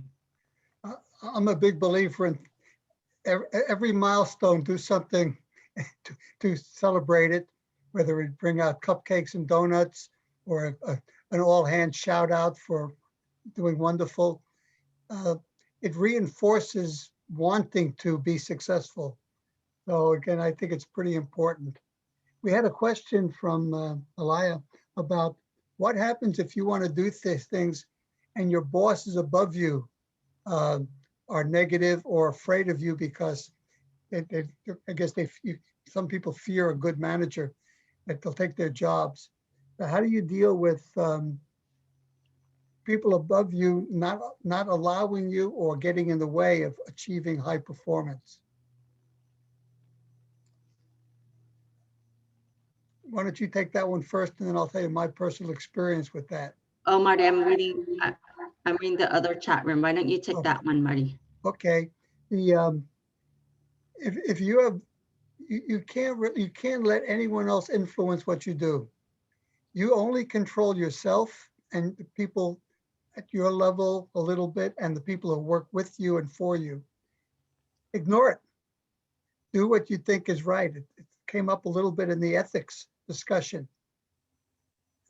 You do what you believe is right to achieve results. And the only thing that you might have to do is make sure that people above the people who are giving you a hard time know what you're achieving.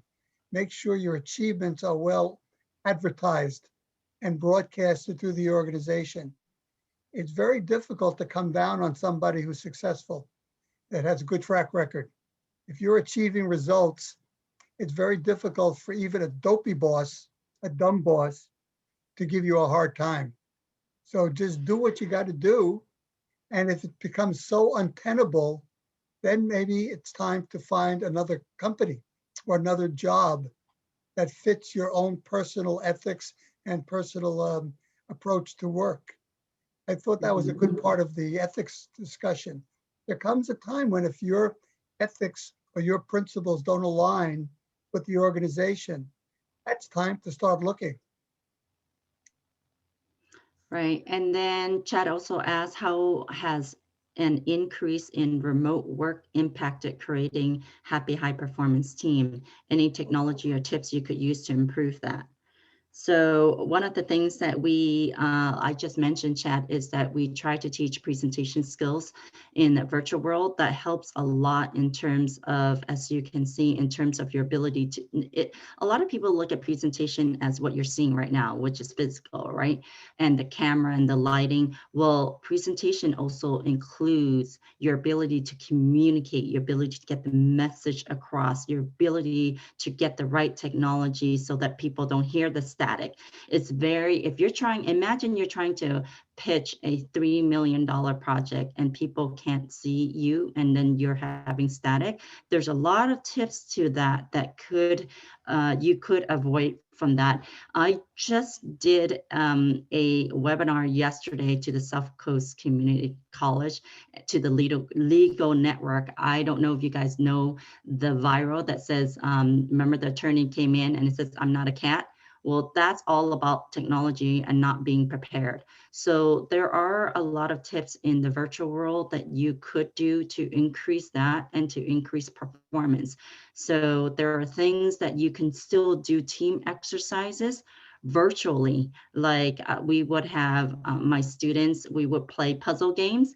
And then those puzzle games are actually testing them a recap of what we just, like, let's say today, basically, we're asking you questions and so that we can understand that you're comprehending the material being taught. So there's many things. Marty, what do you want to add more to it in terms of the virtual world? The one I learned from you, I just did that. I have a team that we're developing medical device software, and we're scattered. And we had a team meeting, and I arranged for Blaze Pizza to deliver pizzas. It's the small 11-inch build your own, where each person got to build their own pizza, and we all had pizza together on Zoom. Exactly. And it only cost, so $10 and change per pizza, 16 people. It cost me less than $20 with tip. And we had a team meeting where we all got to share and do the same thing. And we post the, pictures and videos and things like that on our team website to try to keep us together. Exactly. There's many things that you could do for team building that doesn't cost you a lot of money and create happy, high performance. During New Year's, Marty and I did an event with the Asian Pacific community and network, and it's the year of the ox, you see? You could send this out and it doesn't cost you too much money. When you look at it, it makes you happy. And then everybody had a backdrop, the Zoom backdrop of the year of the ox celebrating the new year. And then all the team members are being delivered basically boba. So how cool is that? And how much does boba really cost you? $3, $4? So, I mean, you spend that much when you go to happy hour, right? So, and then even our vendors, when we do kickoff meeting, they will send Grubhub over and they will order in advance, and then it will be basically all the lunch is being delivered, and it's like a kickoff meeting because you're sitting 2 hours, 3 hours in that moment. Any more questions? And what about, let's finish diversity in number 3. So we try to teach this also in class, and diversity does not mean, and I mentioned a little bit about it. So I know that some of you guys, we mentioned a lot about leadership, right? And also not just what the leaders can do for you, but what you can do as well. And that's diversity in talents, diversity in communication, diversity in multiple facets. So make sure you train in these communication skills, do conflict management, do networking, do team building meetings, lead with diversity team, diversity of thoughts, and diversity of skill set, right? And lastly, Marty, you want to end with key performance number 4? Yeah, one of the things that doesn't work if you're a project manager is driving your team pushing 60, 70-hour weeks, striving for some kind of balance where people have a chance to live their life and enjoy life, not just work, is very important for a team leader. I've worked on projects that are very critical time-based, and again, it's switching over more to agile methods. But I'm finding that we don't need as much overtime. We don't have a big bang final integration where we have to work 70, 80 hours. So one of our goals is I want to let my people out. For example, this past Friday, yesterday, we finished up our demo. We finished our retrospective in the morning. I told the team, go to the beach. You know, we're done. I don't need to drag another 4 or 5 hours out of you. So again, the idea is that if you allow people to enjoy life, they will also enjoy work. Mhm. And we have basically, we were saying that UCI has all these tools available for you and courses. You may contact us or you may look at their website. And we had these questionnaires for you and as well as the additional resources. And this can be all available for you after the presentation. Raymond, I'll go ahead and give that back to you. Marty, you have any last words? Nope, just that being a leader of a team that likes what they're doing and likes each other is way more fun than trying to corral a whole bunch of people that are full of anger, hate, and discontent. All right. Thank you so much, Marty and Karen, for your time and the educational presentation that you just presented to us. I personally learned some really good concepts today as a budding project manager myself, and as a member of several teams out there on how to be an effective team leader, as well as an effective future leader myself, and how to create not only a happy, high performance team, but an effective team at the end that also positively affects the person, the client, and the company. So thank you for that. So if we could switch over to our last couple of slides, Melissa, if I could.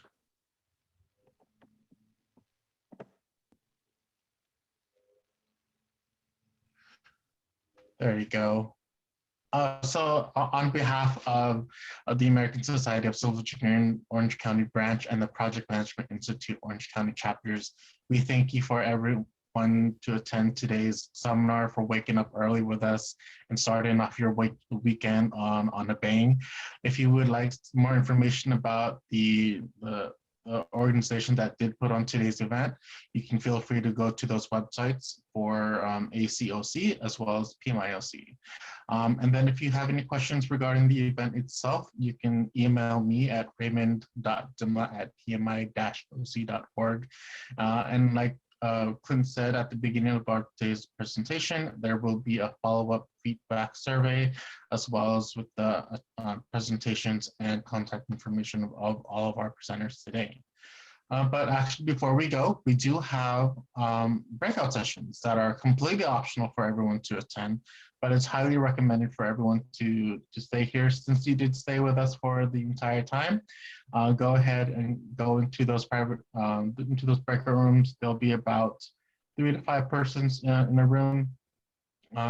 Similar to the other breakout rooms that we had earlier.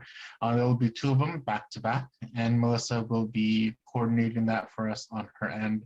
And this will give us a chance to get to know each other, and if the speakers do decide to stay behind, they can you can get to know them and they can get to know you. There we go.